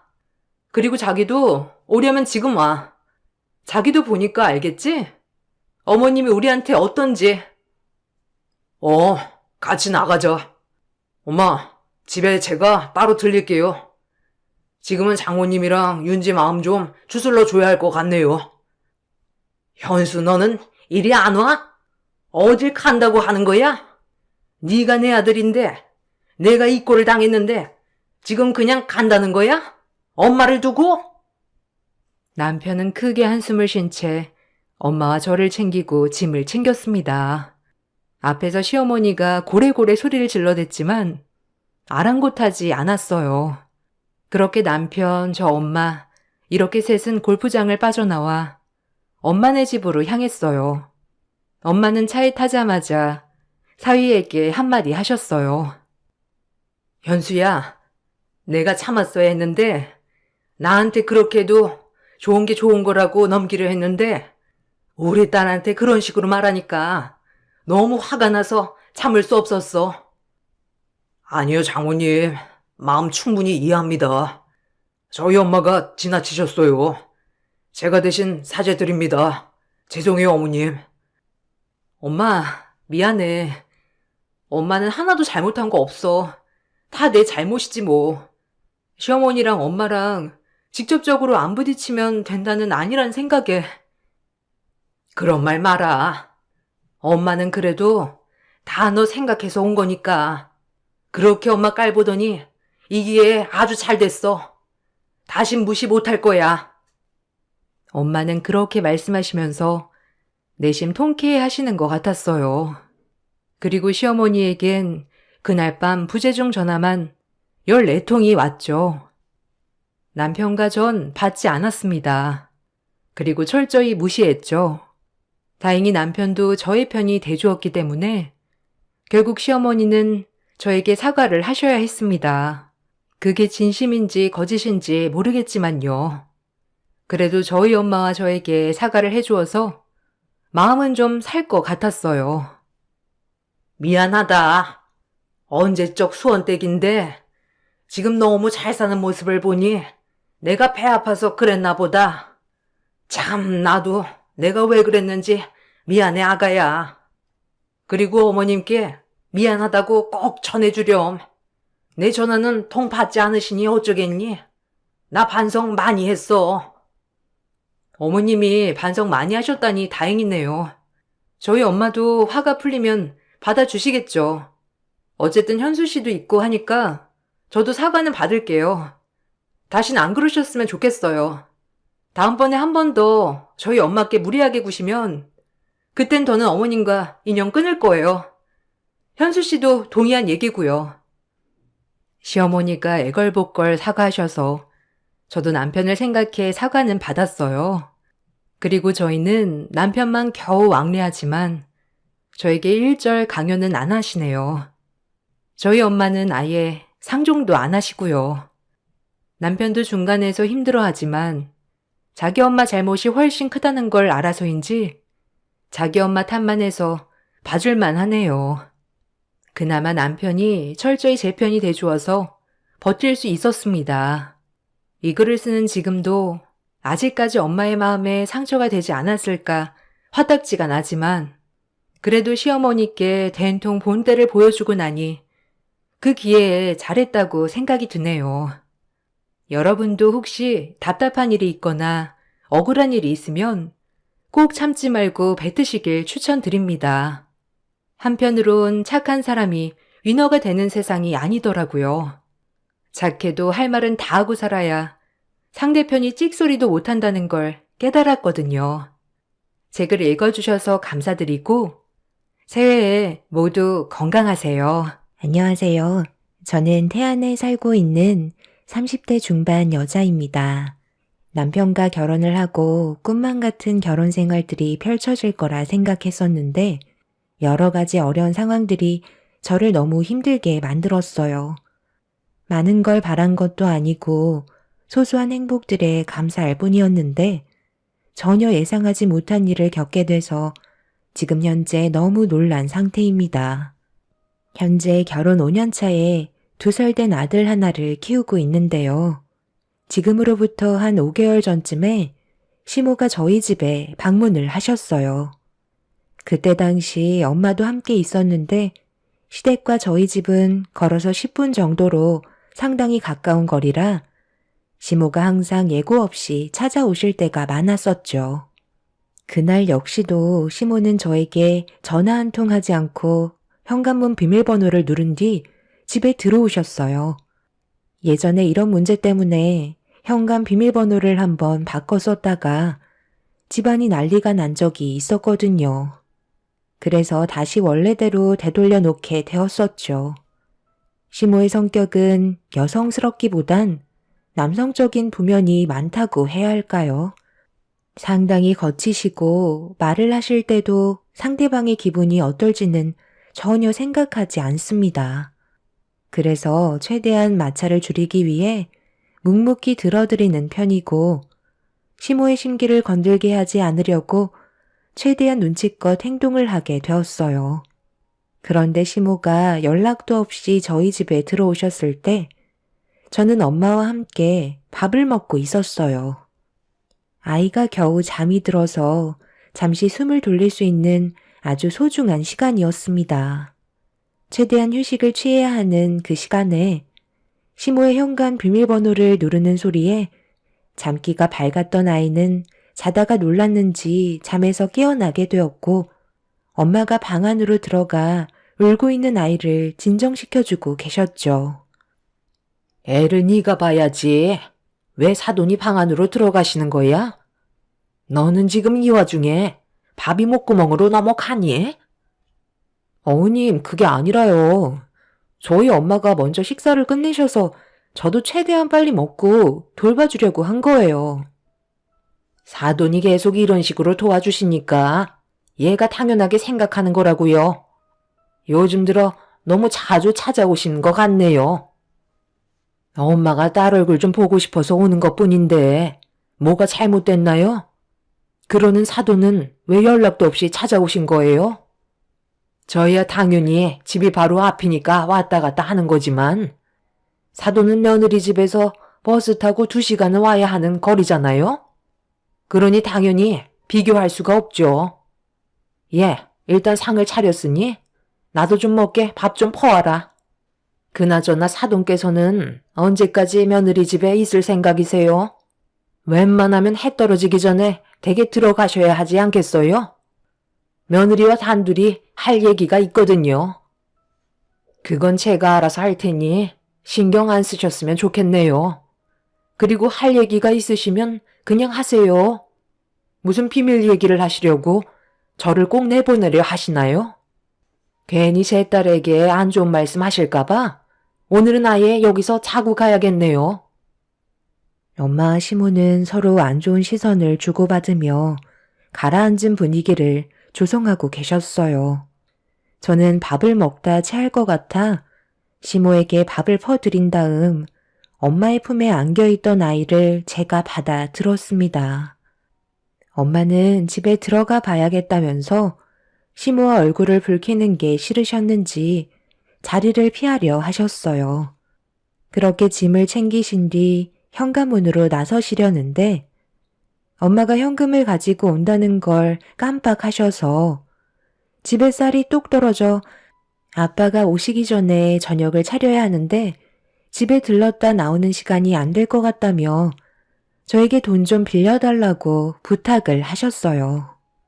그래서 엄마한테 용돈을 드린 지도 꽤 오래된 것 같아 이왕 드리는 거 용돈으로 챙겨 드리려 했는데 지갑을 열었을 때 제 눈에 들어온 건 10,000원짜리 3장 뿐이었어요. 어쩔 수 없이 엄마에게 죄송하다며 30,000원밖에 없다며 건네드렸습니다. 그렇게 엄마는 저에게 고마워하시며 집으로 돌아가셨는데 시모가 저를 빤히 쳐다보시더라고요. 무슨 생각을 하시고 계시는지 알아차리지 못했던 저는 어색한 미소로 시모를 바라봤어요. 너 지금 뭐 하는 짓이니? 시애미가 옆에서 떡하니 보고 있는데 쌀값 3만 원이 웬 말이야? 제정신인 거니? 그게요, 지갑에 현금이 있는 줄 알았는데 3만 원밖에 없어서 저도 당황했어요. 용돈도 챙겨드리지 못해서 죄송할 뿐이네요. 뭐라는 거니? 내 말은 왜 사부인한테 3만 원을 줬냐는 거야? 너는 출가 외인 아니야? 네가 지금 사부인한테 건네준 그 3만 원 누구 돈이야? 네가 직접 일해서 벌은 돈도 아니고 내 아들이 힘들게 회사 생활하며 상사 눈치 보면서 한 달에 얼마 되지도 않는 월급 받은 돈 아니니? 그런데 지금 내 아들의 돈을 한마디 상의도 없이 당연하다는 듯 꺼내주는 게 맞는 거야? 어머님이 말씀하신 대로 제가 저희 엄마한테 건네드린 3만 원이 남편이 힘들게 벌어온 돈은 맞는데요. 그렇다고 제가 크게 잘못했다고 생각되지 않아요. 저도 그만큼 남편에게 최선을 다해 내조하고 있고 이 정도는 충분히 이해해 줄 수 있을 거라 생각하는데요. 어머님께서 제가 3만 원 드린 게 정말 불편하게 생각하신다면 남편이랑 맞벌이 할 때 모아두었던 돈에서 3만 원 채워 놓을게요. 그런데 저도 남편이 잠깐 일을 쉴 수밖에 없는 상황이 있었을 때 제가 벌어오는 돈으로 생활했었고 그 돈으로 어머님, 아버님 용돈까지 전부 다 챙겨드렸었어요. 그래서 저도 이 정도의 금액은 당연히 저희 엄마한테 드려도 괜찮다고 생각했는데요. 용돈도 아니고 당장 현금이 없으셔서 쌀을 사지 못하신다는 건데 이 정도는 이해해 주셔야 하는 거 아닌가요? 저희 엄마한테 용돈을 챙겨드린 돈보다 제가 일했을 때 어머님께 챙겨드린 제 월급의 일부분이 훨씬 더 많았어요.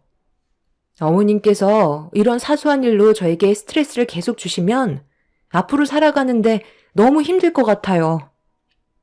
저희 엄마한테 쌀값으로 3만 원을 내어드렸다는 이유 하나만으로 시모가 화를 내는 거에 이해를 하지 못했던 저는 너무 서러운 마음에 시모에게 불만을 털어놓고 말았어요.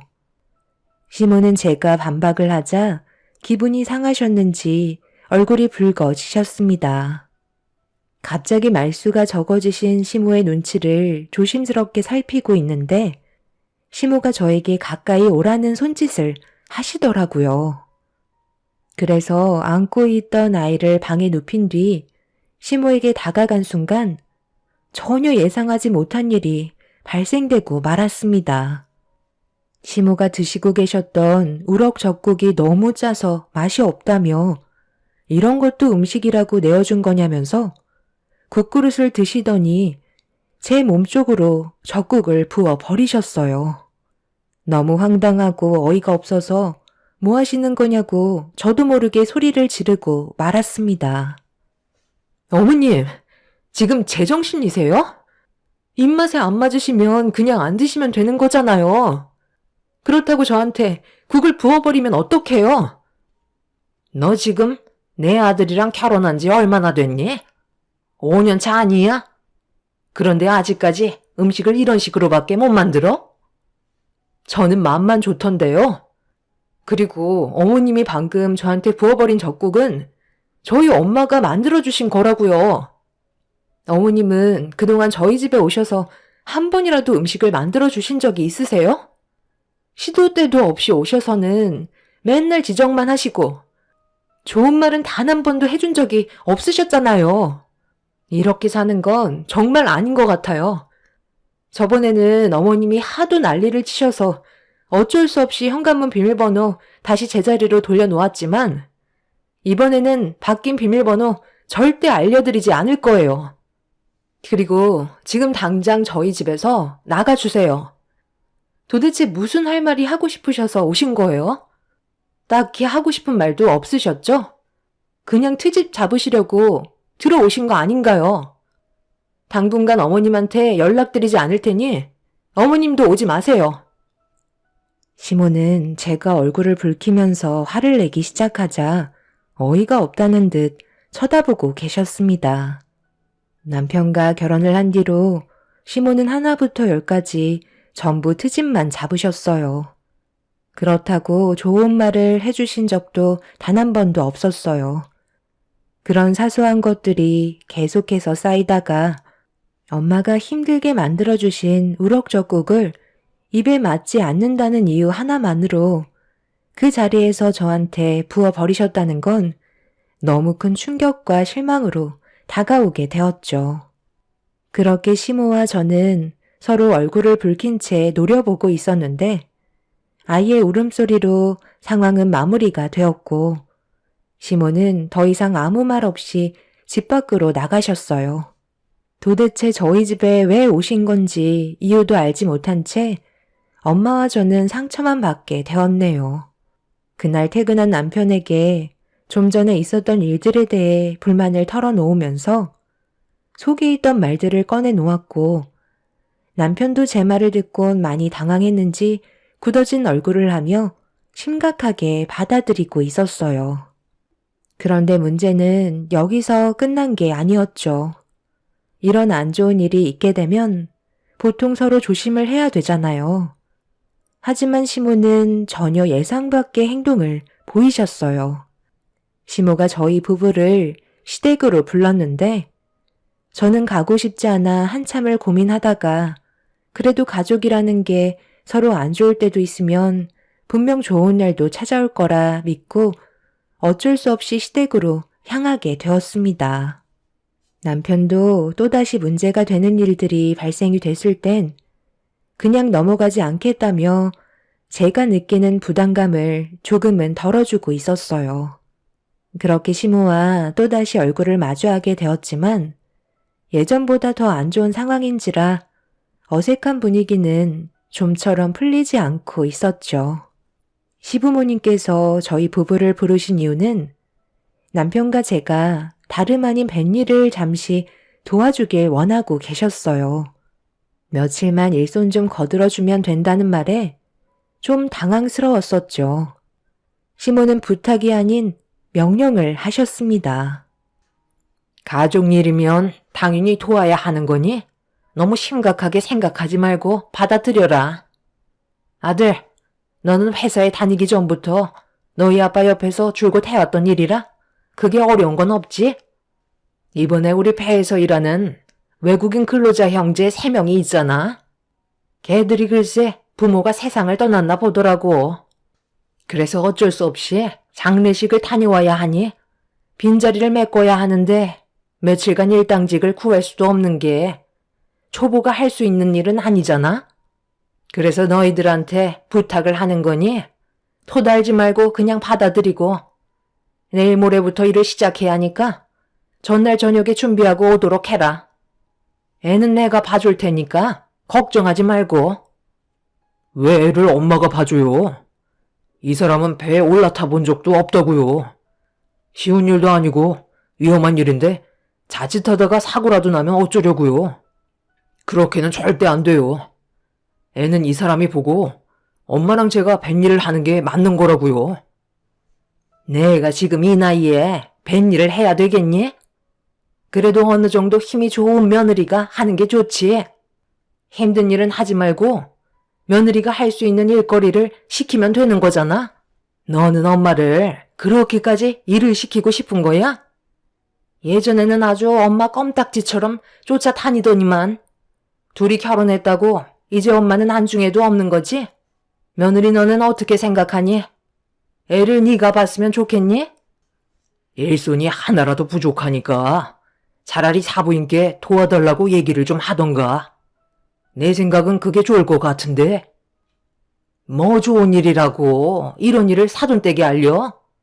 며칠간 뱃일하러 떠난다고 하면 사돈이 좋다고 보내줄 것 같아? 눈이 뒤집혀서는 절대 안 된다고 난리를 칠 게 뻔하다고.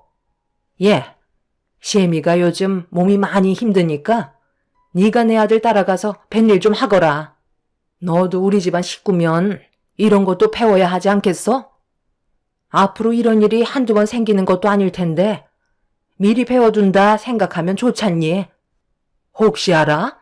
뱃일이 체질에 맞아서 뱃사람이 될 수도 있는 거라고.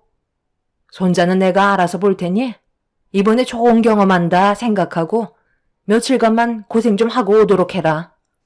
아들, 너도 회사의 사정을 얘기하고 미리 계획해서 준비하고. 시모의 강압으로 저희는 어쩔 수 없이 시부의 뱃일을 도와드려야만 했어요. 저는 관광배만 타봤지 시부가 일하시는 배에는 단 한 번도 올라탄 적이 없었습니다. 여러 가지 고기들을 잡는 건 알고 있었지만 제가 직접 배 위로 올라가 일을 하게 될 거라곤 전혀 상상하지 못했었어요. 결국 저희 부부는 시부의 일손을 돕기 위해 배 위로 올라타게 되었고 남편은 제가 걱정이 되었는지 아무것도 시키지 않았습니다. 그런데 좁은 배 위에서 남편과 시부가 힘들게 일을 하고 있는데 제가 그냥 보고만 있는 것도 그래서 할 수 있는 건 최대한 도와주려고 노력을 했어요. 정말 다행이었던 건 미리 멀미약도 먹어서 심하게 속이 울렁거리지는 않았습니다. 임신을 했을 때 입덧보다 덜했기 때문에 참을만 했었는데 문제는 바닥이 너무 미끄러웠어요. 처음에는 잘 몰랐는데 물고기를 끌어올리면서 끈적거리는 무언가가 걸어 다니는 걸 어렵게 만들었습니다. 거기에다가 점점 높아지는 파도는 저를 더욱더 불안하게 만들기 시작했어요. 그렇게 첫날의 뱃일이 힘들게 끝이 나고 완전 녹초가 되어버린 상태로 집에 들어와 곧바로 쓰러지고 말았네요. 그리고 그 다음날도 동이 트지 않은 새벽 시간에 배를 타고 먼 바다로 나가 파도와 싸우며 남편과 시부가 시키는 대로 움직이면서 일손을 도와주던 도중에 갑자기 현기증이 몰려왔어요. 안 하던 일을 해서 그런지 어지러움이 갑작스럽게 왔었는데 제가 잡고 있던 줄을 놓치게 되면서 순간적으로 넘어지게 되었고 심한 파도의 너울이 제 몸을 통제하지 못하게 만들었습니다. 남편은 넘어진 저를 붙잡아 주려고 걸어오는데 큰 물고기가 잡혔을 때 끌어올리는 갈고리에 제가 굴러가다가 쿵하며 부딪히면서 순식간에 어깨를 관통하게 되었고 너무 고통스러운 나머지 비명을 지르고 말았습니다. 시부와 남편은 그 광경을 보고 사색이 된 얼굴로 모든 일을 중단하고 저에게 뛰어왔어요. 남편이 불안해하면서 몸에 박혀있는 갈고리를 빼내려 하자 시부가 남편을 말리면서 갑자기 빼내면 더 큰일 난다고 그대로 병원에 가야 한다는 충격적인 말을 꺼내셨어요. 갈고리를 빼내는 순간 상처 부위에 더 크게 오염이 될 수 있다며 서둘러 병원으로 가기 위해 급하게 뱃머리를 돌리셨어요. 병원을 가는 동안에도 정말 참기 힘들었던 건 배가 파도에 휘청거리니 계속해서 어깨에 통증을 유발했습니다. 그렇게 2시간 동안 달려서 겨우 선착장에 도착을 했고 저는 거의 실신이 될 정도로 많이 지쳐있는 상태였어요. 선착장에 계시던 분들은 제 어깨에 관통이 된 갈고리를 보곤 경악을 하면서 걱정을 하셨습니다. 시부는 남편에게 서둘러 병원으로 출발하라고 차키를 넘겨주셨고 시부는 곧 뒤따라 가겠다며 조업을 마치지 못한 상황이라 다른 일행분에게 대신 조업을 끝내달라고 부탁을 하고 계셨네요. 그렇게 저는 병원에 도착해 어깨를 관통한 갈고리를 빼내기 위해 상태가 어떤지 살피고 있었는데 꽤 심각한 상황인지 전신마취를 해야 한다며 치료가 쉽지 않을 거라는 진단을 받게 되었습니다. 결국 저는 수술대 위로 올라가게 되었고 몇 시간 뒤 긴박했던 상황은 겨우 마무리가 되었습니다. 다행히 수술이 잘 끝났다는 진단을 받게 되면서 어느 정도 안심은 할 수 있었지만 몇 달간 한쪽 어깨는 절대 사용하지 말라는 의사의 말을 듣게 되었어요. 어깨는 제가 움직이지 않으려 해도 저절로 움직여지기 때문에 깁스를 한 상태라도 수술 부위에 염증이 생길 수가 있어서 한동안 입원을 하면서 몸의 상태를 살펴봐야만 했어요. 그리고 시부는 저에게 미안하다면서 고개를 들지 못하셨네요. 하지만 제 아이를 들쳐매고 병실로 들어오신 시모는 저를 보며 한심하다는 듯 표정을 보이시며 가까이 다가오더니 한마디 하셨어요. 어쩜 너는 초심성이 그렇게 없니? 베이에서 시키는 대로 하면 되는 건데 다칠 게 뭐가 있다고 지금 이 사단을 만든 거야? 하여간 어디 하나 마음에 드는 구석이 하나도 없어. 괜히 쓸데없는 말 너희 사돈분들 귀에 들어가면 좋을 거 하나 없으니까 당분간 사부인은 집에 출입하지 못하게 네가 얘기 좀 잘 해놔라. 자식이 다쳤는데 어느 부모가 좋아하겠어? 그런데 며칠 지나면 멀쩡해질 것 같구먼. 그렇게 크게 다친 것 같지는 않은데? 이 정도가 다행이라고 생각해. 만약 그 갈고리가 어깨가 아닌 머리 쪽을 향했어 봐라. 아유, 생각만 해도 끔찍하다. 그런데 얘는 누굴 닮아서 말을 왜 이렇게 안 듣는 거야? 내 아들은 아기 때도 얌전했었는데 얘는 통제가 안 될 정도로 사방팔방 돌아다니면서 한시도 쉬지 못하게 만들어서 내가 정말 힘들어 쓰러지겠다. 어차피 너는 이제 할 것도 없으니까 네 아들 도로 데려가라. 병원에 입원해 있는 동안 충분히 돌봐줄 수 있잖아. 다행히 왼쪽 어깨가 다친 거니 오른손으로 뭐든 다 할 수 있는 거 아니니? 나는 오늘 급한 모임이 있어서 먼저 가마. 엄마, 지금 어딜 가신다고요? 엄마 때문에 일이 이렇게까지 되어버렸는데 환자한테 이까지 맡긴다는 게 말이 된다고 생각해요? 지금 당장 그 모임 취소하세요. 그리고 엄마가 이 사람한테 강압적으로 일을 시킨 거니 그만큼 엄마도 책임을 지셔야죠. 이 사람의 어깨가 정상적으로 될 때까지 제 아들 돌봐주시고 매일 오셔서 간호까지 책임져 주세요. 아들, 방금 나한테 뭐라고 그랬니? 내가 잘못 들은 거지? 이게 왜 내 책임이야? 본인이 선택해서 배에 오른 건데 그리고 내가 왜 며느리 수발을 들어줘야 하는 거지? 내 몸 하나 간수하기도 힘든데 손자까지 봐줬으면 감사한 줄 알라고. 그러니까 내가 뭐라고 그랬어? 그냥 당신 보고 도와달라고 했잖아. 괜히 하기 싫어서 며느리한테 떠넘겼다가 이게 뭔 일이야? 앞으로 사돈댁 얼굴 어떻게 보냐고. 나중에 이 일을 알기라도 해봐. 그땐 사돈분들이 가만히 있겠어? 언제까지 이 일을 숨길 수 있을 것 같은데? 차라리 하루빨리 알려드리고 고개 숙여 죄송하다고 사과드리는 게 더 큰 일을 막을 수 있는 거야. 계속 숨겨봤자 우리 마음만 불편한 거라고. 나는 지금 이대로 사돈분들 얼굴 절대 볼 수 없을 것 같다. 그럼 이참에 잘 됐네. 내가 사부인이랑 성격이 잘 맞지가 않아서 얼굴만 보면 싫은 소리가 나오는데 이참에 며느리가 인연 끊으면 되는 거지. 어차피 출가외인 아니야? 너는 이제 우리 집안 식구잖아. 그리고 얘도 생각이 있으면 사돈분들께 이 사실을 말하지 않겠지. 그럼 집안 싸움밖에 더 나겠어? 일단 오늘은 내가 중요한 볼 일이 있어서 그러니 아들네가 애를 좀 봐야겠다. 하여간 우리 집안에 시집 온 순간부터 조용할 날이 없다니까. 나는 먼저 일어나 보도록 하마. 시모는 조금도 저에게 미안한 마음을 가지지 않았어요. 오히려 더 큰 목소리로 저를 다그치셨죠. 다친 것도 서러운데 시모에게 상처되는 말을 듣게 되니 저도 모르게 서러워서 눈물이 쏟아지고 말았습니다. 시부와 남편은 시모의 행동에 많이 당황한 듯 뒤따라가더니 더욱더 심각한 대화를 주고받고 있었어요. 그날 남편과 결혼 이후 시모에게 제일 큰 실망을 하게 된 저는 병원에서 퇴원을 하게 되면 시모와 완전히 인연을 끊어낼 생각을 가지게 되었고, 그렇게 남편과 시부의 도움으로 저는 지속적으로 치료를 받을 수 있었네요.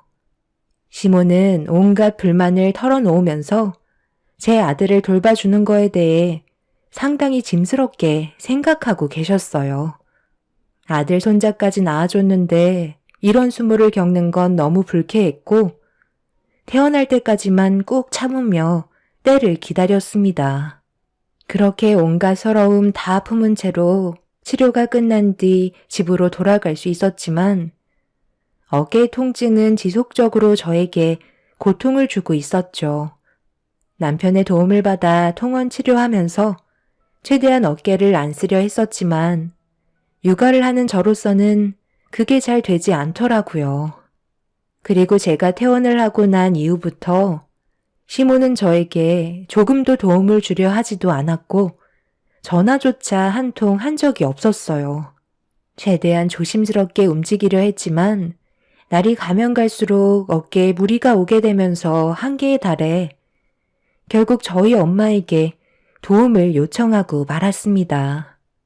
최대한 걱정 끼쳐드리고 싶지 않아 어깨를 다쳤다는 사실을 숨긴 채 엄마의 도움을 받고 있었는데 이제 막 빨빨거리며 집안을 돌아다니기 시작한 아이가 한시도 가만히 있지 않아 매번 불안했었는데 하필 엄마가 오셨을 때 아들이 식탁 위로 기어 올라갔고 잠깐 화장실에 다녀온 사이 그 모습을 본 저는 경악을 하며 떨어지려는 아이한테 달려가 끌어안으면서 넘어진 순간 완벽하게 낫지 않았던 왼쪽 어깨가 바닥으로 부딪히게 되면서 저는 결국 고통을 참지 못한 채 비명을 지르고 말았네요.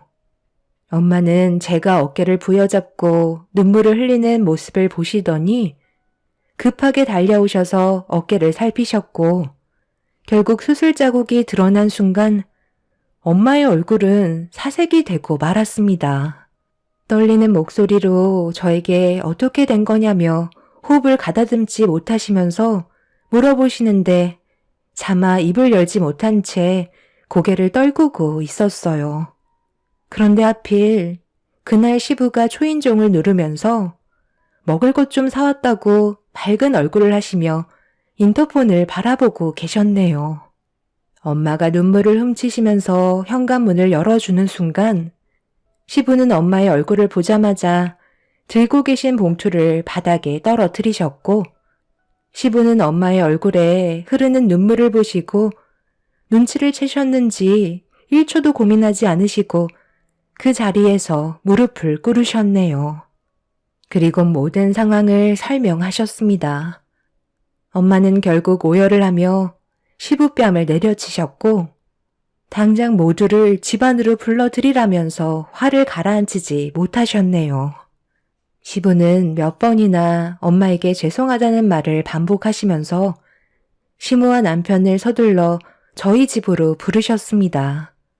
그렇게 모두가 한자리에 모이게 되었고 엄마는 제 몸에 난 상처를 보시며 괴로움의 하소연을 시작하셨어요. 이렇게 될 거라는 거 예상 못한 거 아니잖아요. 이제 어쩔 거예요. 제 딸의 어깨에 평생 후유증으로 남게 될지도 모르는 상처를 남기셨는데 이거 어쩔 거냐고요.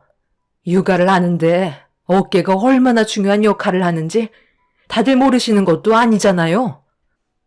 그런데 이건 저희 잘못이 아니죠. 도와달라고 한 건 맞는데 다친 건 개인 부주의 아닌가요? 우리가 뭘 어떻게 해줄 수 있겠어요?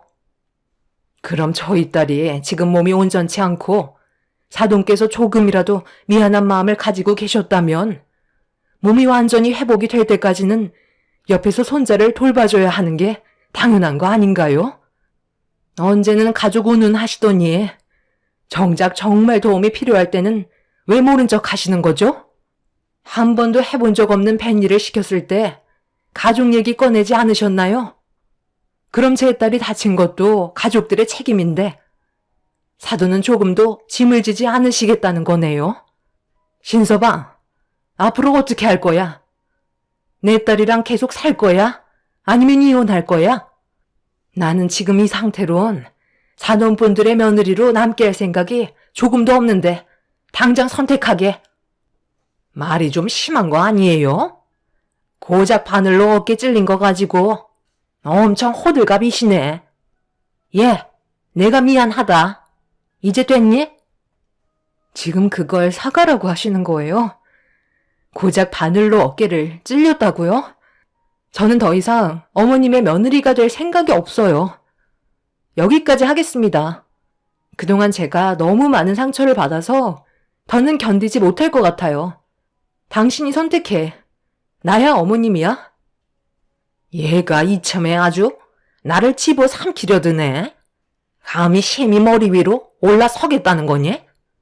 그래, 네가 원하는 대로 해라. 인연 끊는다고 내가 무서워할 줄 알아? 아들, 너도 저런 여자 지긋지긋하지? 몸에 하자 생겼는데 데리고 살면 뭐하겠니? 당장 이혼하고 새삼 살아라. 내가 아주 좋은 며느리감 소개해주마. 당신은 뭘 그리 잘못했다고 죄 지은 사람처럼 고개를 떨구고 있어? 당당하게 고개 들고 그만 현실을 받아들이라고. 쟤는 이제 우리 집안의 며느리가 아니야. 제발 그만 좀 해. 당신의 그 억지 때문에 이런 상황까지 치닫게 된 거라고. 내가 애초부터 사과를 드리자고 얘기했을 때 내 말을 들었으면 이렇게까지 심각해지지도 않았을 거라고. 나는 이제 더 이상은 못하겠어. 내가 원하는 건 이런 삶이 아니었다고. 당신 때문에 내 아들의 인생까지 망치는 꼴은 더 이상 못 보겠어. 당신이 좀 책임을 못 지겠다면 우리 여기까지 하자고. 아들, 너도 잘 생각해서 판단해라. 아빠는 여기에서 이만 끝낼 생각이다. 지금까지 살아오면서 당신 때문에 내 인생은 너무 많은 피해를 봤었다고. 시부의 말을 듣던 시모는 어이가 없다는 듯 화를 내셨고, 시모는 시부의 뺨에 손을 올려 붙이셨습니다. 시부는 저희 엄마한테 죄송하다며 자리에서 일어나신 뒤 현관문으로 나가셨어요. 남편도 시부의 편에 서서 시모와 함께 할 수 없을 것 같다며 시모를 밖으로 내쫓아 버렸습니다. 한참 동안 현관문을 두드리면서 남편에게 난리를 치시던 시모는 끝까지 자기 잘못에 대해 인정을 하지 않으셨어요. 하지만 점점 상태가 심각해지면서 시부는 이혼 서류를 내미셨고 남편도 시모와 인연을 끊게 되자 불안한 마음이 커진 시모는 저에게 전화를 하셨어요. 그리고 용서를 구하셨는데 시모의 말투에서 느껴지는 건 진심이 아닌 지금의 상황만 모면하자는 걸 알 수 있었습니다. 저희 엄마와 제가 받았던 상처는 너무나도 컸기 때문에 마음이 쉽게 열리지 않는 상태예요. 결국 시모와 시부는 별거를 하게 되면서 이혼 소송 중인 상태이십니다. 사태가 심각해지자 시모는 저에게 진심으로 용서를 구하고 계세요. 하지만 그 속을 알 수 없기에 많이 혼란스러운 상황이네요. 시모가 없는 게 양가 집안의 평화가 찾아올 것 같아요. 제 선택이 옳았으면 좋겠어요. 현재 시모를 아무도 만나주려 하지 않자 극단적인 선택까지 하겠다며 쇼를 하고 있다는 게 참 안타까울 뿐입니다. 제 사연을 들어주신 분들, 오늘 하루도 조심하시고 가족분들과 행복한 시간을 가지시길 바랍니다. 감사합니다.